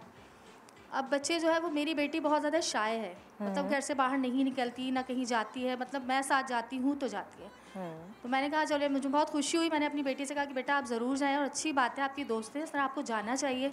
कॉन्फिडेंस दिया मैंने अपनी बेटी को। पहली मर्तबा मेरी बेटी बहुत कॉन्फिडेंस के साथ, खुश होकर अपने दोस्तों के साथ गेट टुगेदर के लिए गई। ठीक है, हुआ कुछ यूँ कि वहाँ पर जब वो जाकर बैठे हैं, अच्छा उनकी एक दोस्त की बहन भी गई थी साथ में। अच्छा। 2 टीचर्स थी, 4 दोस्तें थी और एक उनकी सिस्टर भी थी। अब इन लोगों ने वहाँ जाकर ऑर्डर किया, खाना आया, और थोड़ी देर में ही जो है ना, एक खातून जो है वो उस बच्ची की जो दोस्त है ना, मेरी बेटी की दोस्त की जो बहन गई थी साथ में, वो वहाँ पर किसी खातून से बात कर रही थी खड़ी हुई। बात करते करते जो है ना वो उन लोगों ने देखा, टीचर ने, उन्होंने कहा कि बेटा यहाँ आके बैठ जाए, आप इनको जानती हैं जिनसे आप बात कर रही हैं? उन्होंने कहा नहीं मैं जानती तो नहीं, लेकिन आंटी मुझसे कुछ पूछ रही थी। ये बात हुई, थोड़ी देर के बाद वो बच्ची दोबारा आइसक्रीम लेने के लिए गई है। वहाँ जब वो गई है तो दोबारा वही खातून उस बच्ची से बात कर रही थी। अब जब वो बात कर रही थी तो टीचर ने दोबारा उसकी बहन को भेजा कि जाए इनको बुला कर लेकर आएँ। इतनी देर में वो बच्ची अपनी बहन को बुलाने गई तो वो खातून वहाँ से चली गई। लेकिन जब वो बच्ची अपनी बहन के पास पहुँची है तो उस बच्ची की इतनी बुरी कंडीशन थी कि वो बच्ची वहाँ पर बेहोश होकर गिर गई। कुछ नहीं पता उन खातून ने उस बच्ची के साथ क्या किया। बहरहाल खाना वाना सब वहाँ पर वैसे ही रह गया। उस बच्ची को वहाँ पर बिठाया, उसको पानी डाल के होश में लाया। जैसे ही वो होश में आती वो चीखों पुकार करती, बहुत बुरे तरीके से चीखती, रोती, और फिर उसका बुरा हाल था। यहाँ तक कि तमाम लोग वहाँ पर इर्द गिर्द जमा हो गए कि आखिर क्या मामला है। कुछ मामला समझ नहीं आ रहा था। बहरहाल उन लोगों ने गाड़ी बुक की, वापस घर जाने के लिए गाड़ी में बैठे। जब वो लोग वहाँ से निकल रहे थे तो वही खातून दोबारा उन बच्चियों को नज़र आई। फिर उसके बाद जब वो लोग गाड़ी में बैठ गए तो जब आधा रास्ता उन लोगों ने तय कर लिया, फिर वही खातून, ऐसा लग रहा था शायद वो पीछा कर रही हैं उनका। फिर वही खातून जब नज़र आई तो तमाम बच्चियाँ चीखों पुकार करके रोने लगी। यहाँ तक कि जिस बच्ची की तबीयत ख़राब थी वो गाड़ी में बहुत ज़्यादा उछल के ना ऑटोमेटिकली पता नहीं उसको अटैक्स आ रहे थे, क्या हो रहा था कि वो बच्ची बहुत बुरे तरीके से रो रही थी और चीख रही थी और उसकी आवाज़ नहीं निकल रही थी, लेकिन वो उनकी तरफ इशारा कर रही थी, उन खातून की तरफ। बहरहाल जब इतनी ज़्यादा बुरी कंडीशन देखी तो गाड़ी का जो ड्राइवर था वो बहुत ज़्यादा परेशान हो गया। उसने उन लोगों से पूछा, टीचर से, कि आखिर मामला क्या है? बहन अगर आप लोग बुरा ना माने तो आप मुझे भी बता दें। तो फिर उन्होंने बताया कि इस तरह हम लोग वहाँ होटल गए थे, वहाँ पर एक खातून से इस बच्ची ने बात की, उसके बाद इनकी ये कंडीशन हो गई है। फिर वो उन्होंने किसी को कॉल की, उनके शायद कोई मौलवी वगैरह कुछ होंगे जान पहचान वाले, तो उन्होंने फ़ौरन उनको कॉल किया, उन्होंने इस तरह करके बताया। फिर उन्होंने बच्ची का नाम, उनकी वालदा का नाम पूछा और फिर उनको उन्होंने बताया कि इस बच्ची के ऊपर उन्होंने कोई शदीद किस्म का अमल कर दिया है। हालांकि वो उनकी जान पहचान वाली खातून नहीं थी, कोई ऐसा शैतानी अमल उन पर कर दिया था कि उस बच्ची की कंडीशन उसी वक्त बिगड़ गई थी। बहरहाल बहुत मुश्किल से बच्ची को लेकर घर पहुँचे। घर पहुँचने के बाद उनके पेरेंट्स को बताया, बच्ची अपने होश में बिल्कुल नहीं थी, मुसलसल बेहोश हो रही थी, होश में आ रही थी, चीखों पुकार कर रही थी, रो रही थी, कंट्रोल में नहीं आ रही थी और कुछ बता नहीं पा रही थी, उसकी अलग से आवाज़ नहीं निकल रही थी कि आखिर मामला क्या है। बहरहाल फिर उनके घर पर बुज़ुर्ग वगैरह बुलवाया, उन पर दम दरूद वगैरह करवाया। मेरी बेटी अपने घर आई तो मेरी बच्ची बहुत बिलक बिलक कर रो रही थी, क्योंकि वो पहली बार घर से बाहर निकली थी और इस तरह का हादसा उसने जब देखा तो बहुत ज़्यादा परेशान हो गई। 2 महीने इस बात को हो गई, मेरी बेटी के भी मैट्रिक के पेपर्स चल रहे हैं इस वक्त, और मेरी बच्ची जिस तरह एग्ज़ाम देने के लिए जाती है, कपकपाते हुए, डरते हुए, खौफ के मारे, उसका दिल नहीं चाहता कि वो घर से निकले और बहुत ज़्यादा टेंशन का मतलब वो कोई आंटी अगर उसके सामने आ जाती है ना तो वो डर जाती है और सहम जाती है। यहाँ तक कि मेरे पड़ोस में भी एक आंटी रहती है अपने बेटे के साथ, उनका बेटा जॉब पर जाता है और आंटी अकेली होती है, तो सम टाइम वो हमारे घर आ जाती थी। अब वो दरवाज़ा बजाती रह जाती है, मेरी बच्ची डर के मारे दरवाज़ा नहीं खोलती कि मैं आंटी, मतलब वो किसी आंटी से बात नहीं कर सकती, वो बाहर नहीं निकल सकती घर से। एग्ज़ाम्स हम किस तरह उसे दिलवा रहे हैं और वो किस तरह अपने पेपर्स देने जा रही, क्योंकि मैट्रिक के पेपर्स चल रहे हैं। तो ये ट्रॉमा जो है ना मेरी बच्ची के जहन से निकल नहीं रहा कि उसके साथ ये किस तरह का हादसा पेश आया। अब जब उस बच्ची का इलाज हो रहा है, 40 डेज़ का उन लोगों ने टाइम दिया कि बच्ची का 40 दिन का जो है वो दम दरूद का इलाज होगा तो बच्ची बेहतर होगी। फिर मौलाना साहब ने बताया कि इस बच्ची पर इस तरह का उन्होंने कोई अमल कर दिया था कि अगर बर वक्त इस बच्ची का इलाज ना होता तो ये 3 दिन में मर जाती। तो जब से मेरी बेटी ने ये बात सुनी तो वो और ज़्यादा खौफज़दा हो गई और मैं ख़ुद भी इतनी ज़्यादा खौफज़दा हूँ क्योंकि मैंने कभी अपनी लाइफ में इस तरह की कोई बात सुनी ही नहीं थी। पहली बार ऐसा कोई हादसा मेरे सामने आया जिससे मैं खुद हैरान और परेशान हूँ। अब इनकी बेटी के लिए इनको क्या करना चाहिए? देखिए, इनकी बेटी के लिए एक तो ये कि ये लोग खुद भी उसको काउंसिल करें, उसे समझाएं। जैसे मैं यहाँ पे भी नोट कर रही हूँ, 16 साल की बच्ची है, पहली दफ़ा निकली है, ठीक है। तो इस वजह से भी, क्योंकि उस बच्ची ने पहली दफ़ा में वो निकली और इतना बड़ी एक चीज़ देख ली, तो उसका इम्पैक्ट बहुत ज़्यादा है। हाँ। वो निकल रही होती है घर से, उसका थोड़ा एक्सपोजर होता तो इस चीज़ का इम्पैक्ट थोड़ा सा कम होता। हाँ। बिल्कुल ख़त्म नहीं होता लेकिन थोड़ा कम होता, मैनेजेबल होता। तो ये थोड़ा उसको खुद भी काउंसिल करें कि ठीक है बेटा, ये जो चीज़ हुई है तो बहुत ही ज़्यादा एक अनयूजुअल सी चीज़ हुई है, लेकिन बहुत सारी चीज़ें ज़िंदगी में ऐसी होंगी जो आपको बहुत अनयूजुअल लगेंगी। तो थोड़ा अपने इमोशंस पे काबू करना, ठीक है। और दूसरा ये, अब इनके लिए भी एक तो यही है कि जी अगर वो बच्ची अभी सफ़र कर रही है तो बहुत अच्छा है, उसे बर वक्त इलाज के लिए लेकर जाएँ, वो जल्दी इस चीज़ से रिकवर कर जाएगी, ना कि वो एक लाइफ लॉन्ग उसका ट्रॉमा बन जाए। दूसरी चीज़ मैं थोड़ा सा ये भी समझाना चाहूँगी कि देखिए, बीइंग मुस्लिम्स हम मानते हैं कि भाई ये सारी चीज़ें होती हैं, हम इसे डिनाई नहीं कर सकते, लेकिन उसमें भी आपके अपने जहन का बड़ा अमल दखल होता है। आप कितना कंट्रोल दूसरे को दे देते हैं, ठीक है, आपका दिल कितना मजबूत है। हम जो खौफ की जब बात करते हैं ना, खौफ सबसे ज़्यादा दिल को अफेक्ट करता है।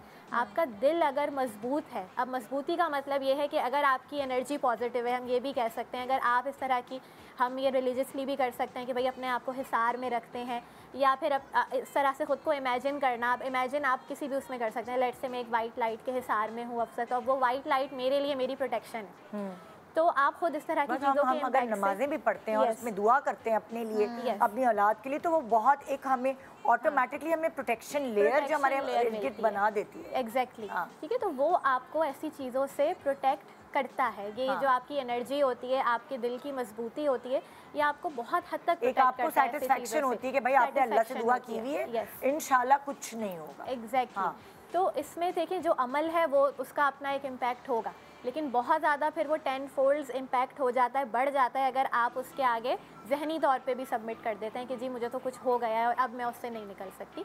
तो थोड़ा सा अपनी बच्ची को ये खुद भी काउंसिल करें, उसको समझाएं, ठीक है। और अगर इनका बिलीफ है रिलीजियस उसमें, तो उसको दुआएं वगैरह पढ़वाना, उससे खुद कहना कि बेटा अपने ऊपर वो किया करो और बिलीफ रखो उस पर, इमेजिन करो कि बस तुम पे तुम्हारे हर यानी आप ये कह रही हैं कि अगर ये थेरेपी पे नहीं जा रही तो ये रिलीजियसली अपने बच्चे को, क्योंकि इसका रिलीजियसली ही वो देखा गया है कि वो अमल और ये सारी चीज़ें, तो इसका तोड़ रिलीजन ही है कि आप दुआओं के थ्रू अपनी बेटी को थोड़ा समझा। रिलीजन एक बहुत बड़ा जो है वो है, मतलब एक बहुत बड़ा फैक्टर है जो इस चीज़ को जो हम कहते हैं ना कुशन कर सकता है।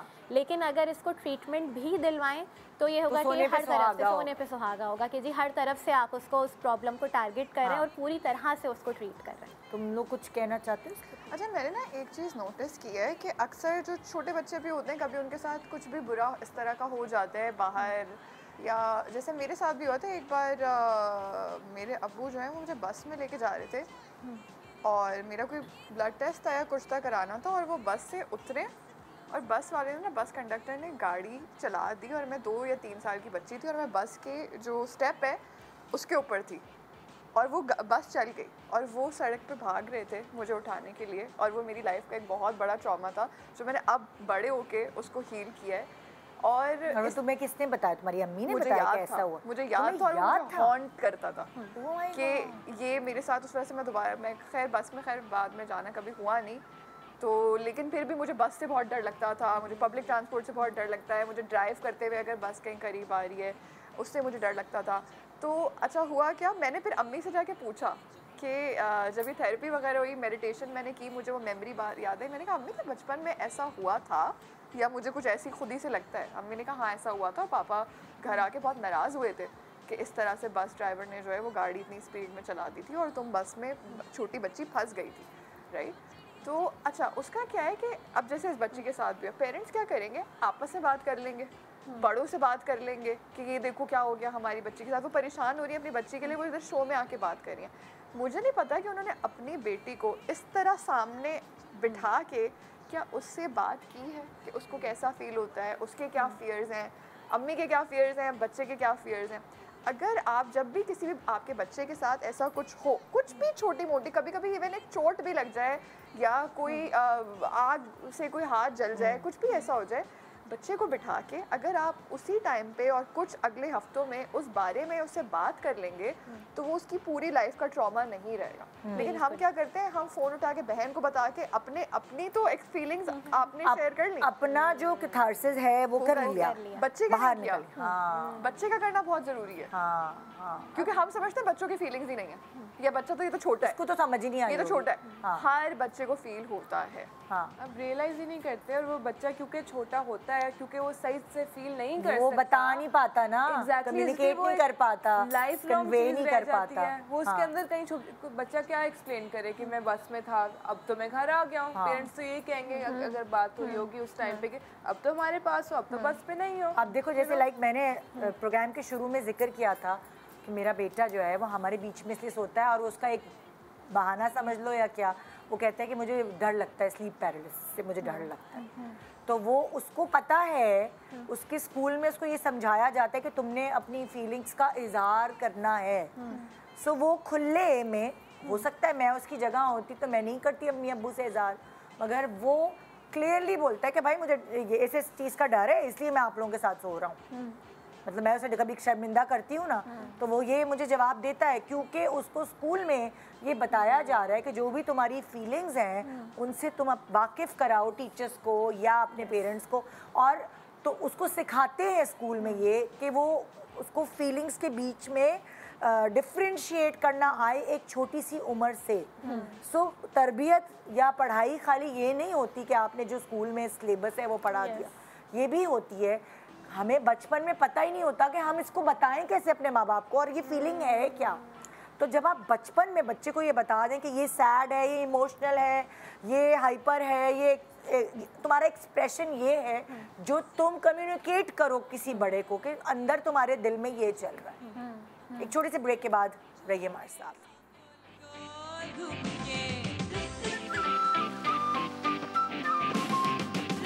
Welcome back, good morning Pakistan.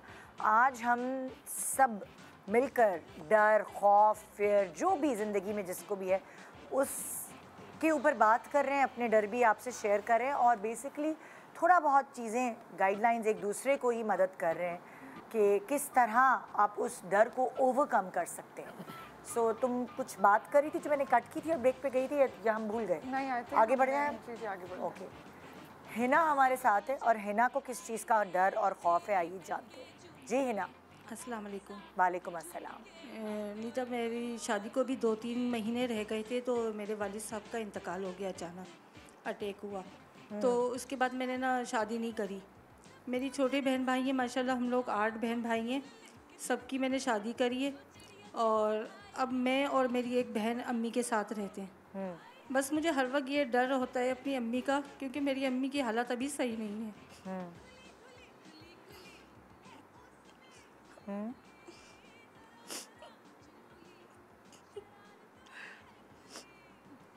इतना डर रहता है कि हर वक्त रातों को नींद नहीं आती है।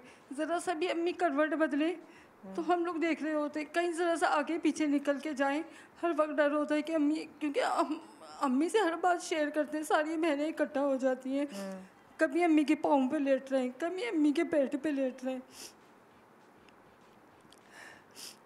देखो ये तो एक, अल्लाह ना करे अम्मी को कुछ हो गया तो हम किसके पास जाएंगे, किससे अपनी बातें शेयर करेंगे?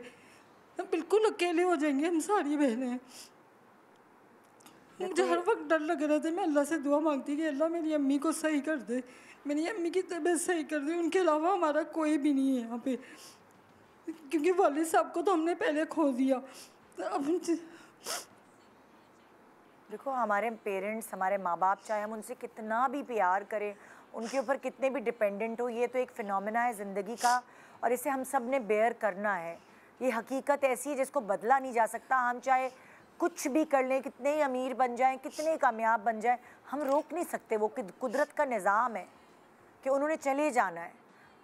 तुम लोगों को तो अपने आप को ये चीज़ समझाना है। और दूसरी बात ये है कि आई डोंट नो, जब वो हमारी ज़िंदगी में होते हैं ना और हम खौफ ज़दा और डर में मुब्तला रहते हैं, लेकिन जब अल्लाह ताला अपनी अमानत को हमसे ले लेता है ना, तो वो हमें तकलीफ़ और दर्द उतना ही देता है जितना हम बर्दाश्त कर पाते हैं। क्योंकि देखो सब ने चले जाना है उसके पास, ये एक हकीकत है और हमारा रिलीजन भी हमें यही समझाता है, हमें यही बताता है। तुम्हारा डर सिर्फ ये तुम्हारा नहीं है। बहुत सारे लोग जिस वक्त हमें सुन रहे हैं, देख रहे हैं, उनको किसी ना किसी के जाने का डर है ज़िंदगी में, चाहे वो उनके पेरेंट्स हों, चाहे उनके स्पाउसेस हों, उनके बच्चे हों, कोई भी उनका अपना प्यारा हो, उनके दोस्त हों। हम कभी ना कभी हम डरते हैं, हमारी कमज़ोरी होती है कोई ना कोई, और हम सब, इसकी कोई कमज़ोरी होगी, इसकी कोई होगी, मेरी होगी, इनकी होगी, तुम्हारी है। सो ये डर, इसका तो कोई इलाज ही नहीं है कोई इलाज? देखिए, इसका इलाज कोई नहीं है, ये सिर्फ हकीकत है जो माननी चाहिए कि भाई आप मौत का इनकार नहीं कर सकते, आप चाहे कुछ भी कर लें। अब ये इतने अपने बाप से प्यार करती थी, सारी जिंदगी ये बताती रही, और कितनी छोटी उम्र में वो चले गए तुम्हें छोड़। तुम्हें भी था कोई ऐसा खौफ और डर? बहुत ज़्यादा था, क्योंकि तुम तो पैदा भी उनकी लेट एज में हुई थी। बहुत ज़्यादा, हम बचपन से डर था, लेकिन मैंने उसको कोशिश किया कि मैं उसको अपनी स्ट्रेंथ बनाऊं। एक डर था, मुझे पता था कि मेरे अब्बा को जो है वो लेट मैरिज हुई है उनकी और उनके लेट बच्चे हुए हैं, तो मुझे पता था कि मुझे हमेशा स्ट्रॉन्ग रहना है, क्योंकि अगेन ये मैंने एक्सेप्टेंस भी कर ली थी कि ये मेरे साथ होगा। डर रहा, लेकिन उस डर से ना मैंने दोस्ती की है। और डर हमें होते हैं बहुत सारे, अभी भी जैसे बिजनेस चलाने में भी आपको इतनी मुश्किल होती है और इतना ज़्यादा डर होता है, तो मुझसे लोग कहते हैं तुम कैसे करती हो? उसका सिंपल सोल्यूशन है कि एक ऐसा ट्रॉमा, पेरेंट का ट्रॉमा हो गया, या कोई आप एक ऐसी चीज़ कर रहे हैं जो माशरे में लड़की नहीं कर रही होती नॉर्मली, उसका सिंपल सोल्यूशन होता है कि आप डर से दोस्ती करते हैं। डर को आप पूरा ख़त्म नहीं कर सकते, और दोस्ती करने का मतलब यही, जैसे राबिया कह रही है, कि एक्सेप्ट कर लें कि ये एक रियलिटी है, ये होगा। और जब होगा तो अल्लाह ताला अपने बंदों को इतनी ही मुश्किल देता है जितनी हम सह सकते हैं। बिल्कुल। और तो एक चीज़ थोड़ी सी और इसमें ये कि देखिए, अगर आप एक्सेप्ट कर लेंगे ना कि भाई ये कभी ना कभी तो होना है, तो आपको ये पता होगा कि अच्छा, मतलब हमारे पास जो वक्त है वो लिमिटेड है, वो मुख्तसर है, उसकी एक लिमिट है, वो ख़त्म हो जाएगा। तो you can make most out of that time. आप वो वक्त अच्छा गुजारेंगे, उनकी अपनी अम्मी के साथ अच्छी मेमोरीज बनाएंगे। बहुत सारे लोग ऐसे मैंने जो तड़पते हुए देखे हैं अपने माँ बाप के जाने के बाद बहुत बुरी तरह, इसलिए उनको उनके अंदर ज़मीर में होता है कि हमने अपने अम्मी अब्बू के साथ कुछ ऐसा बुरा किया जिसका हम अजाला नहीं कर पाए और वो इस दुनिया से चले गए। ये बात याद रखिए। अगर आपके आपको पेरेंट्स के जाने का डर है, तो आप उनकी ज़िंदगी में कुछ इस तरह कर दें कि वो आखिरी वक्त तक ये कहते रहें तुम लोगों ने अपना पूरा फ़र्ज़ पूरा किया, यानी उनकी ज़बान से आप ये सुनते रहें और आपको एक तस्कीन हो कि मैंने अपने माँ बाप का दिल नहीं दुखाया, मैंने अपने पूरे फ़राइज़ बखूबी अंजाम दिए, बल्कि उससे बढ़कर किया, तो आपके अंदर एक सेटिस्फैक्शन होती है उनके जाने के बाद भी, क्या आपने उनके साथ एक बहुत अच्छा वक्त गुजारा, आपके जो फ़राइज़ थे आपने वो बखूबी निभाए। तो उनके जाने के बाद ना आपको एक अंदर एक तिश्नगी नहीं रहती कि ये मैंने क्या किया उनके साथ। और देखिए माँ बाप कहीं नहीं जाते, माँ बाप जेनेटिकली हम अपने माँ बाप का हिस्सा हैं।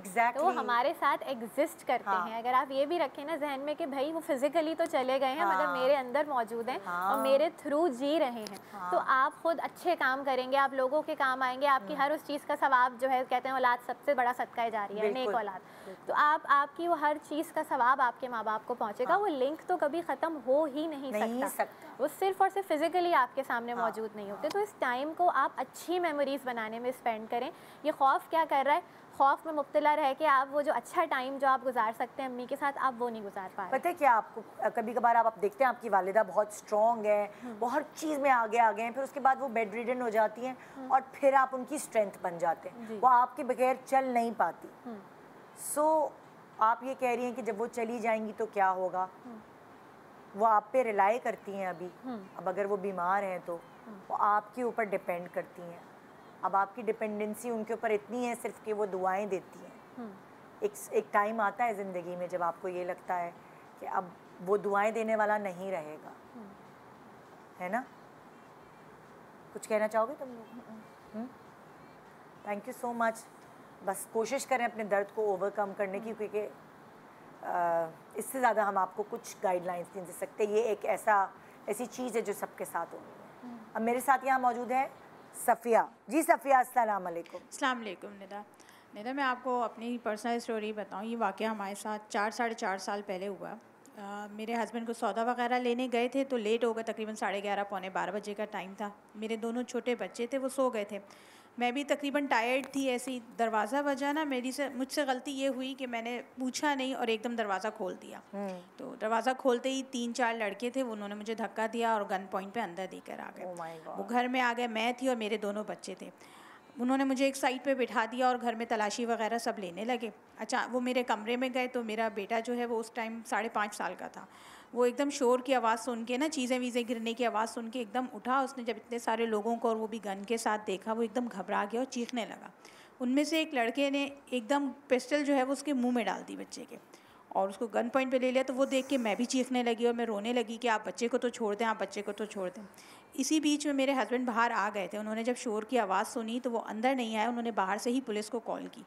पुलिस आई, इस बीच में वो सब सामान वगैरह बांधने लगे। मेरे बच्चे को उन्होंने कंटिन्यूसली इसी तरीके से गन पे ही रखा हुआ था। पुलिस आई अंदर, उनको पकड़ के ले गए। खैर ये तो अलग चीज़ थी, लेकिन इस चीज़ से मुझ पे और मेरे बच्चे पे बहुत बुरा असर इस बात का पड़ा कि मेरा बच्चा बात करने से बिल्कुल, मतलब बात करना छोड़ दी थी उसने। वो बोलता ही नहीं था, इतना डर गया था कि अगर वो बात करने की कोशिश भी करता था तो बहुत अटक के और बहुत मुश्किल से उसकी हलक से आवाज़ निकलती थी। 5.5 साल का बच्चा था, इतना ज़्यादा बड़ा भी नहीं था कि वो चीज़ को समझ सके। हमने डॉक्टर से थेरेपी वगैरह भी करवाई, उससे बस इतना बेनिफिट हुआ कि वो बात तो करने लगा लेकिन बहुत लिमिटेड और बहुत कम बात करता है। और जहाँ लोग जमा हों, जैसे शादी ब्याह का फंक्शन है या बाज़ार वगैरह, हम उसको ले जा ही नहीं सकते। वो इतना डरता है कि कहीं भी जाएगा 3-4 लोग अगर एक जगह देखेगा वो हमसे चिपक जाता है। अब वो माशाल्लाह 7-7.5 साल का तकरीबन हो चुका है, लेकिन वो अकेला, मतलब उसको हम स्कूल भी अगर छोड़ना है तो उसके बाबा जो है उसको क्लास के अंदर तक छोड़ कर आते हैं, क्योंकि वो बिल्कुल अब इतना स्कैर्ड हो गया है कि वो लोगों में तो बात करना तो दूर, वो उधर मुंह भी नहीं करता, अंदर मुंह छुपाने लग जाता है। और मेरी भी ये कंडीशन हो गई थी कि मैं ना घर से निकल रही थी ना घर से बाहर मतलब बिल्कुल लॉक होके घर में ही बैठी हुई थी। और सबको ये पता था कि अगर इसके यहाँ जाना है तो शाम में जब इसके हस्बैंड आ जाएंगे तभी ये दरवाज़ा खोलेगी, वरना ये दरवाज़ा ही नहीं खोलेगी। तो इस चीज़ को मैंने तो काफ़ी हद तक कम किया, लेकिन मेरा बच्चा जो है वो स्टिल इसी ट्रॉमा में है कि वो बात भी नहीं, उसे बहुत मुश्किल से बोल पाता है। वो अब समझ नहीं आता कि उसको इस ट्रॉमा से निकालने के लिए क्या किया जाए, क्योंकि हम थेरेपीज़ तो करवा रहे हैं, उसमें वो बात करना सीख रहा है, लेकिन ये जो उसका डर है ना, ये नहीं निकल पा रहा उसके अंदर से। इसको टाइम लगेगा ना। टाइम भी लगेगा और देखिए थेरेपीज़ की भी बहुत डिफरेंट टाइप्स होती हैं। अब मुझे नहीं पता वो कौन सी थेरेपी करवा रहे हैं। स्पीच थेरेपी अगर होगी तो वो सिर्फ और सिर्फ इस बात पे फोकस्ड होगी कि बच्चा बोलने लगे। वो डर और खौफ उन चीज़ों पे नहीं होगी, ठीक है। तो वो तो इनको अपने थेरेपिस्ट से डिस्कस करना होगा कि भाई हम इस चीज़ को स्पेसिफिकली आप कौन सी थेरेपी करा रही हैं, कुछ गाइडलाइन दे सकती है? स्पीच थेरेपी करवा रही है वो। स्पीच थेरेपी तो डर निकालने के लिए है ही नहीं ना, वो तो स्पीच थेरेपी बोलना सिखाने के लिए है, ठीक है। डर निकालने के लिए वो और डिफरेंट टाइप की थेरेपीज होंगी। आप अपने स्पीच थेरेपिस्ट से ही रिकमेंडेशन ले सकती हैं और उन्हें किसी साइकोलॉजिस्ट के पास ले जाके, चाइल्ड साइकोलॉजिस्ट के पास, उनसे थेरेपी ले सकते हैं। लेकिन एक चीज़ थोड़ा सा मैं भी आपको गाइड कर सकती हूँ कि देखें आप अब क्या है, वो बच्चे की अगेन वही बात, बॉडी में स्टोर हुआ हुआ है, तो उसकी बॉडी को सिखाने की ज़रूरत है। माइंड तो इतने छोटे बच्चे का जहन नहीं सोचता होगा कि ये चीज़ ख़तरनाक है या ये चीज़ इससे दूर रहो, उसकी बॉडी बस खौफ में आ जाती है, ठीक है। तो आप थोड़े थोड़े से ना ग्रेडेड टास्क उसके लिए रख सकते हैं कि जैसे ये कि आपका अगर नेबरहुड है, आपकी अच्छी जान पहचान है अपने मोहल्ले में, उसमें तो ज़रा अपने रिश्तेदारों से, उनसे जो है मोहल्ले वालों से उनसे बात कीजिए और इस तरह की टास्क बच्चे के लिए बनाएं कि भाई आप थोड़ा सा दूर खड़े हो बच्चे से और बच्चे से बोले हम यहाँ हैं, हम तुम्हें देख रहे हैं, तुम जाओ ज़रा उन अंकल से थोड़ी देर हाय हेलो करके आओ, हम यहाँ पे खड़े हैं। बस वो बच्चा जाए सिर्फ 2 मिनट के लिए वो जाके उनसे बात करके आए। और अंकल जो भी हो, अगर आप उनसे हेल्प ले सकते हैं तो आप कर लें कि भाई आप थोड़ा सा बच्चे से बात करें, ठीक है। इससे क्या होगा कि उसकी बॉडी सीखेगी, उसकी बॉडी लर्न करेगी दूसरे लोगों की मौजूदगी को बर्दाश्त करना, ठीक है। ये सिखाना बॉडी को बहुत ज़रूरी है। अगर ये चीज़ बच्चे को नहीं सिखाई गई तो फिर वो बच्चा बड़ा होते होते सोशल एंग्जाइटी और फिर अवॉइडेंट पर्सनैलिटी, वो बहुत सारी चीज़ों का शिकार हो सकता है। बहुत सारे पाकिस्तानी जो बाहर रहते हैं और उनके बच्चे वहीं पैदा हुए होते हैं, फिर वो बड़े पूरे घर में वहाँ अकेले पाल रही होती है माँ, जाहिर है वहाँ रिश्तेदार तो होते नहीं। जब वो बड़े पूरे घर में वापस आते हैं या शिफ्ट हो जाते हैं पाकिस्तान वापस, और माशाल्लाह हमारा फैमिली सिस्टम बड़ा होता है, तो वहाँ ये हमारे यहाँ एडजस्ट होना बच्चों को प्रॉब्लम हो जाती है, क्योंकि उनकी परवरिश, उनका वो पैदा, वो सब वहीं उस एनवायरनमेंट में हुए।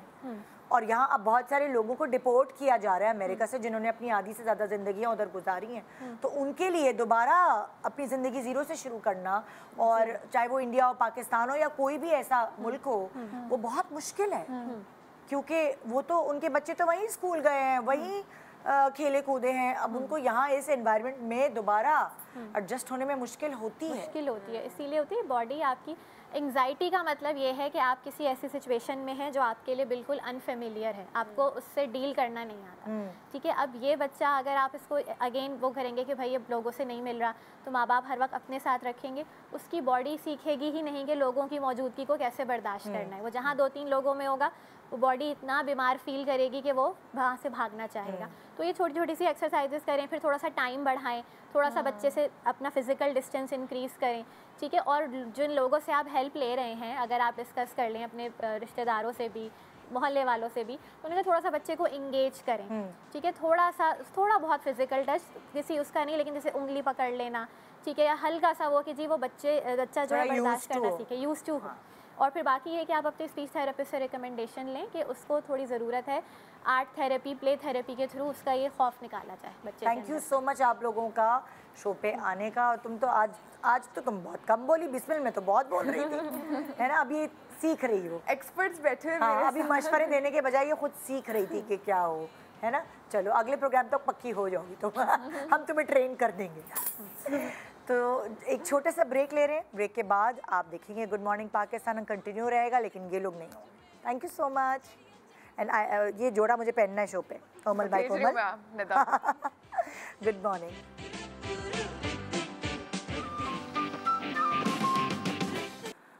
अस्सलाम वालेकुम, वेलकम वेलकम वेलकम बैक। मैं इसलिए सलाम दोबारा से कर रही हूँ क्योंकि हमारा शिफ्ट हुआ है प्रोग्राम का टॉपिक थोड़ा, और अभी हम सेहत के ऊपर बात करने वाले हैं, क्योंकि बहुत दिनों से पिछले कुछ दिनों से मैं सेहत के हवाले से बात कर रही हूँ, और आज यहाँ सेहतमंद पाकिस्तान के हवाले से जो बात करूँगी उसमें अपनी शुरुआत एक कहानी से करेंगे हम लोग। उसामा की कहानी एक ऐसी कहानी है जिससे आप सब रिलेट कर सकते हैं।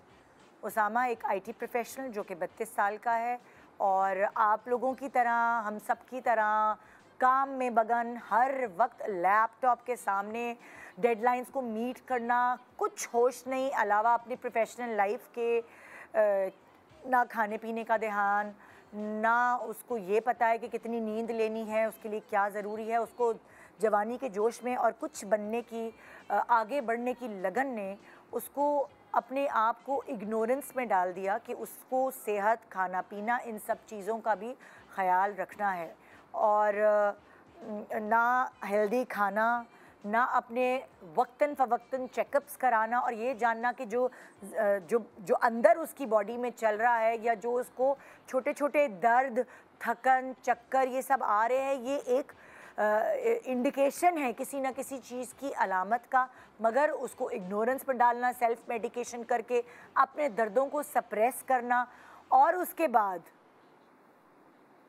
एक दिन इमरजेंसी होती है, बेहोश हो जाता है, चक्कर खा के अस्पताल इमरजेंसी में ले जाया जाता है और वहाँ 32 साल की एज में उसको ये पता चलता है कि वो एक डायबिटिक पेशेंट है। और वो जो उसको छोटी छोटी इंडिकेशंस आ रही थी, वो सायरन्स, वो उन सब चीज़ों को दबाता रहा, अपने प्रोफेशन को, अपने आगे बढ़ने को रखते हुए उसने अपनी सेहत को बिल्कुल इग्नोर किया। और फिर एक बॉम्ब फूटता है और जाके उसको ये सुनने को मिलता है कि वो एक डायबिटिक पेशेंट है। 32 साल की उम्र में जब वो डायबिटीज़ में मुब्तला हो जाता है तो फिर उसको अपने ऊपर शर्मिंदगी होती है कि उसने अपने खाने पीने को, अपनी हेल्थ को बिल्कुल भी तवज्जो नहीं दी और फिर अब उस बीमारी की वजह से वो बहुत सारी चीज़ों में पीछे रहने वाला है। ये है उसामा की कहानी और इसीलिए हम अब इस चीज़ पर बहुत तवज्जो दे रहे हैं कि सेहत का जो हक़ है वो हर इंसान का हक़ है कि सेहतमंद अपने आप को कैसे रखना है। तो इसीलिए ARYB ग्लोबल ने ये प्रोग्राम सेहतमंद पाकिस्तान इंट्रोड्यूस कराया है और हर किसी को हक़ है अपनी सेहत का ख्याल रखने का, चाहे उसकी जेब में पैसे हैं या नहीं। सो इस बात के ऊपर गुफ्तगू करने के लिए डॉक्टर फैसल हमारे साथ यहाँ मौजूद है, जो पिछले 24 सालों से डाइट, न्यूट्रिशन, ओबेसिटी, मोटापा और मेंटल हेल्थ के पेशेंट्स को तवज्जो दे रहे हैं, उनका इलाज कर रहे हैं। हमारे साथ आज मौजूद हैं और अभी 2 महीने पहले ही वो सेहतमंद पाकिस्तान का हिस्सा बने हैं। अस्सलाम वालेकुम डॉक्टर साहब। वालेकुम अस्सलाम। कैसे आप? अल्हम्दुलिल्लाह, आई एम गुड। आप कैसी हैं? मैं बिल्कुल ठीक ठाक हूँ और बाकायदा अब सेहतमंद पाकिस्तान करते करते खुद भी अपनी सेहत का ख्याल रखना शुरू हो गई। Excellent, very good. हाँ। बल्कि आप क्या कह रही हैं सेहत का ख्याल? आपको तो मैंने देखा है आपके जो प्रोग्राम्स वगैरह होते हैं, आप अक्सर हेल्थ के ऊपर टॉपिक्स वगैरह माशाल्लाह आप कंडक्ट करते हैं। क्योंकि हमें आम पब्लिक देखती है और हम उनको समझाते हैं कि बेस्ट सेल्फ मेडिकेशन नहीं, बहुत ज़रूरी है वक्तन फ़वक्तन चेकअप्स कराना। और बहुत सारे लोग ये डरते हैं या टाइम नहीं निकाल पाते कि कौन जाए डॉक्टर के पास, तो इसीलिए उनको हम ये बता रहे हैं कि भाई अगर आप डॉक्टर के पास नहीं जा सकते तो सेहतमंद पाकिस्तान का जो प्रोग्राम है वो ज्वाइन कर लें कि ऑनलाइन घर बैठे ही बहुत सारी चीज़ें आपके डोर स्टेप पे आ सकती हैं। और निदा, सेहतमंद पाकिस्तान का जो प्रोजेक्ट है, इसको देखें, आपको रजिस्टर करने के लिए किसी किस्म के कोई पैसों की ज़रूरत नहीं है। It's total free of cost. हाँ, यानी आप सिर्फ फ्री ऑफ कॉस्ट आप रजिस्ट्रेशन करवा सकते हैं। आपने उसामा की कहानी बयान की, कहानी क्या ओरिजिनल है, रियल स्टोरी है, बड़ी इंटरेस्टिंग है। इसके बहुत सारे फैक्टर्स हैं, आप अगर नोट करें कि हर पर्सन इस वक्त इतना ज़्यादा अपने आप को आगे, अपनी अर्निंग के हवाले से अपने आप को आगे लेके जाने के लिए, और जो कंपटीशन है बहुत ज़्यादा, जो टारगेट्स मीट करने हैं, आप अपनी चादर में रख कर पैर फैलाने वाली बात है ना, तो वो कमाई कर ही नहीं पा रहे, उनको डबल डबल ट्रिपल जॉब्स करनी पड़ रही हैं। हर आदमी है ना कि वो बेहतर है। इसमें हमारे पेरेंट्स का भी इशू है, ये मैं आपको बताऊं, ये उनकी भी वो है कि वो बच्चा बहुत अच्छा है, ये बच्चा तुमसे आगे निकल रहा है, तो इसको देखते हुए ना वो अपनी सेहत का तो क्या ख्याल रखेंगे, वो अपने आप को जो है ना बस वो किसी भी तरीके से अपना टारगेट जो है वो अचीव करे, चाहे कुछ भी हो। यहाँ आप देखें कि उसामा की जो कहानी में आपने बताया, ये 32 ईयर्स ऑफ एज का ये पर्सन है जिसके साथ ऐसा हुआ। आप यकीन कीजिए निदा कि पहले ये होता था कि डायबिटीज़ हो गई, हाइपरटेंशन हो गया, हार्ट एलिमेंट हो गई, शुगर, तो ये होते थे 40-45 के बाद, 50 के बाद सुनते थे। जैसे हमारे वालिदैन हैं, आपने देखा होगा कि भाई वो कभी हो गया, अच्छा जी अब हो गया। और ना ही इतनी बीमारियों का हमें पता था उस वक्त, और होती भी नहीं थी। अब तो हम सुनते हैं कि हाय 35 साल के लड़के को हार्ट अटैक हो गया, 41 साल के बंदे को, मतलब ये सारी बीमारियां अब सुनने को मिल रही हैं। उसकी सबसे बड़ी वजह ये है डाइट। हाँ। आप ये तो देखिए कि हमारे जो बड़े गुजरे हैं वो घर का बना हुआ खाना खाते थे, खुराक लेते थे, असली खुराक लिया करते थे। प्रोसेस्ड फूड्स का, शुगरी ड्रिंक्स का और इस किस्म का कोई कॉन्सेप्ट नहीं था। बिल्कुल, पानी पीते मेहमानों के लिए आती थी शुगरी ड्रिंक, और आजकल के आप बच्चों को देखें तो उनके निवाला नहीं उतरता खाने के साथ अगर every meal. Nida believe it और नॉट, बच्चों के साथ, यानी हमने बच्चों को इतना बिगाड़ दिया है कि इसके बगैर उनसे उतरता नहीं। और घर का कितना ही अच्छा खाना बना हुआ क्यों ना हो, नहीं जी वो बहाना होता है कि कुछ ना कुछ ऐसा करके कोई बाहर से कोई फास्ट फूड या जंक फूड मंगवा लिया जाए। तो जितना वो खर्चा बाहर कर रहे हैं उससे बजाय अपनी सेहत पे करें तो ज्यादा बेहतर है। फिर आप ये देखिए कि ये तो अगर मैं आपसे ये सवाल करूं कि अगर एक हेल्दी डाइट को मैनेज करना है तो आप क्या शामिल करें डाइट में? देखें, एक बेसिक्स हमें थोड़ा सा बताएं, बेसिक्स से बताएं। बेसिक्स से मैं आपको बताता हूँ। निदा क्वेश्चन आपका ऐसा है कि इसमें बड़ा तवील आंसर की इसमें ज़रूरत है ना, कि इसका जो है वो, लेकिन फिर भी कोशिश ये करनी चाहिए कि सबसे पहली प्रेफरेंस तो ये होनी चाहिए कि घर का बना हुआ खाना इस्तेमाल हो, ठीक है ना, बाहर के खानों को अवॉइड किया जाए। क्योंकि ज़ाहिर है हमें बाहर का तेल, प्रोसेसिंग, ये सब नहीं पता।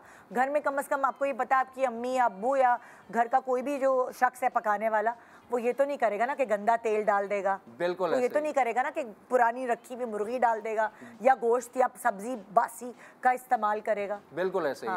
और आप ये देखिए कि बाहर के जो भी आप फूड इस्तेमाल कर रहे हैं उसमें जो भी ऑयल इस्तेमाल हो रहा है वो टॉक्सिक होता है। वो इतनी मर्तबा उसको इस्तेमाल करते हैं, इतनी मर्तबा गर्म करते हैं कि उसमें टॉक्सिसिटी डेवलप हो जाती है। पहला बेसिक पॉइंट ये आ गया कि घर का खाना, ये तो एक हेल्दी वो वाली एक बेस हो गई। ठीक है। फिर उसके बाद हमारे यहाँ चक्कर क्या होता है, गोश्त खोर है, गोश्त खोर है। अच्छा, गोश्त खोर में ये नहीं देखते कि कौन सा मीट, अच्छा गोश्त में भी ये देखिए कि आप जो है वो प्रोसेस्ड फूड आप देख लेना कि वो भाई कुछ नहीं है, वो रखा हुआ है जी, फ्रोजन जो है वो लेकर आ गए, वो कितने दिन पहले का था पता ही नहीं है। और वो नहीं पहले भी फ्रीजर में लाके फ्रीज किया हुआ है ना कि कौन गोश्त लेने बार बार जाए, कौन जाए बार बार। तो ये तो एक चीज हमने अपनी लाइफ का हिस्सा बना लिया है। आप ये देखें, आप मॉल्स में फिर सब्जियों को हम समझते हैं कि या दाल को हम समझते हैं जेल का खाना, अरे और सब्जी समझते हैं तो गुर्बत है भाई। निदा वो भी प्रोसेस्ड हो गया। यानी आप देखें कि जी वो मटर चाहिए तो डायरेक्ट नहीं लेंगे, वो जाके जी वो फ्रोजन जो है वो इस किस्म की चीजें, फ्रोजन वेजिटेबल्स का इस्तेमाल करते। व्हाई? आप ताज़ा सब्जियां इस्तेमाल कीजिए, आप फ्रूट्स खाइए, डायरेक्ट ताज़ा फ्रूट्स लीजिए, जो सीज़न के फ्रूट्स हैं वो आप इस्तेमाल करें। और मीट्स में कोशिश ये करें कि ताज़ा गोश्त बनवाएं। नो डाउट रेड मीट भी आप इस्तेमाल करें, वाइट भी, लेकिन सबसे प्रेफरेंस ये होनी चाहिए कि रेड मीट को जो है ना वो वंस इन 15 डेज या 10 डेज पे सिंगल टाइम, इट्स ओके, इससे ज़्यादा इस्तेमाल नहीं करना चाहिए। जो डाइट की आपने बात की थी कि डाइट मैनेजमेंट, उसमें सबसे पहली चीज़ यही कि सैचुरेटेड फैट्स को अवॉइड करना है। सैचुरेटेड फैट्स जितना आप ज़्यादा लेंगे, जिसमें आपके घी, मार्जरीन और इस किस्म की चीज़ें आ जाती हैं। अब तो कहते हैं घी अच्छा है सेहत के लिए। देखिए, देसी घी कंडीशनली, लेकिन उसको लेने के बाद एक तो सबसे पहले कि किस टाइम पर लिया जा रहा है ना, morning time is the best time for देसी घी, नॉट एट नाइट। और फिर दूसरे कि उसके फिर उसकी जो है कंजम्पशन भी हो। अच्छा, हमारे लोगों की शौक बहुत है मीठा खाने के। मीठा कितना कंज्यूम करें? हर रात के खाने के बाद उनको डिजर्ट तो चाहिए, अभी मीठा लाओ भाई। सवाल देखें, मीठे की लिमिटेशंस रखनी है। ठीक है कि आप अगर आपका दिल चाह रहा है उसके बाद तो, और मैं अपने क्लाइंट्स को, अपने पेशेंट्स को कहता हूँ कि सबसे बेस्ट मीठा खजूर है। आप डेट ले लिया करो कि कम से कम उसमें अमाइनो एसिड्स भी, आपके मिनरल्स भी चलेगा, विटामिन, फायदा तो हो मीठा लेने का। तो इससे बेहतरीन तो नहीं डेट की बनी हुई मिठाई आप ले लें, मतलब उसकी भी बड़ी ज़बरदस्त किस्म की ये स्वीट्स बनते हैं, वो आप इस्तेमाल कर लें, ना कि आप। लेकिन स्वीट्स जो है ना, ये जो आपने, मेरा ख्याल है आज आपका प्रोग्राम भी जो है वो ट्रॉमा पे और एंजाइटी पे था, इसके सबसे मेजर कॉजेस क्या हैं निदा? आपको पता ही है कि डिप्रेशन, स्लो पॉइजन कहते हैं ना, slow poison. Not only there 3 white, always avoid 3 white poisons, 3 white poison, salt, sugar and rice.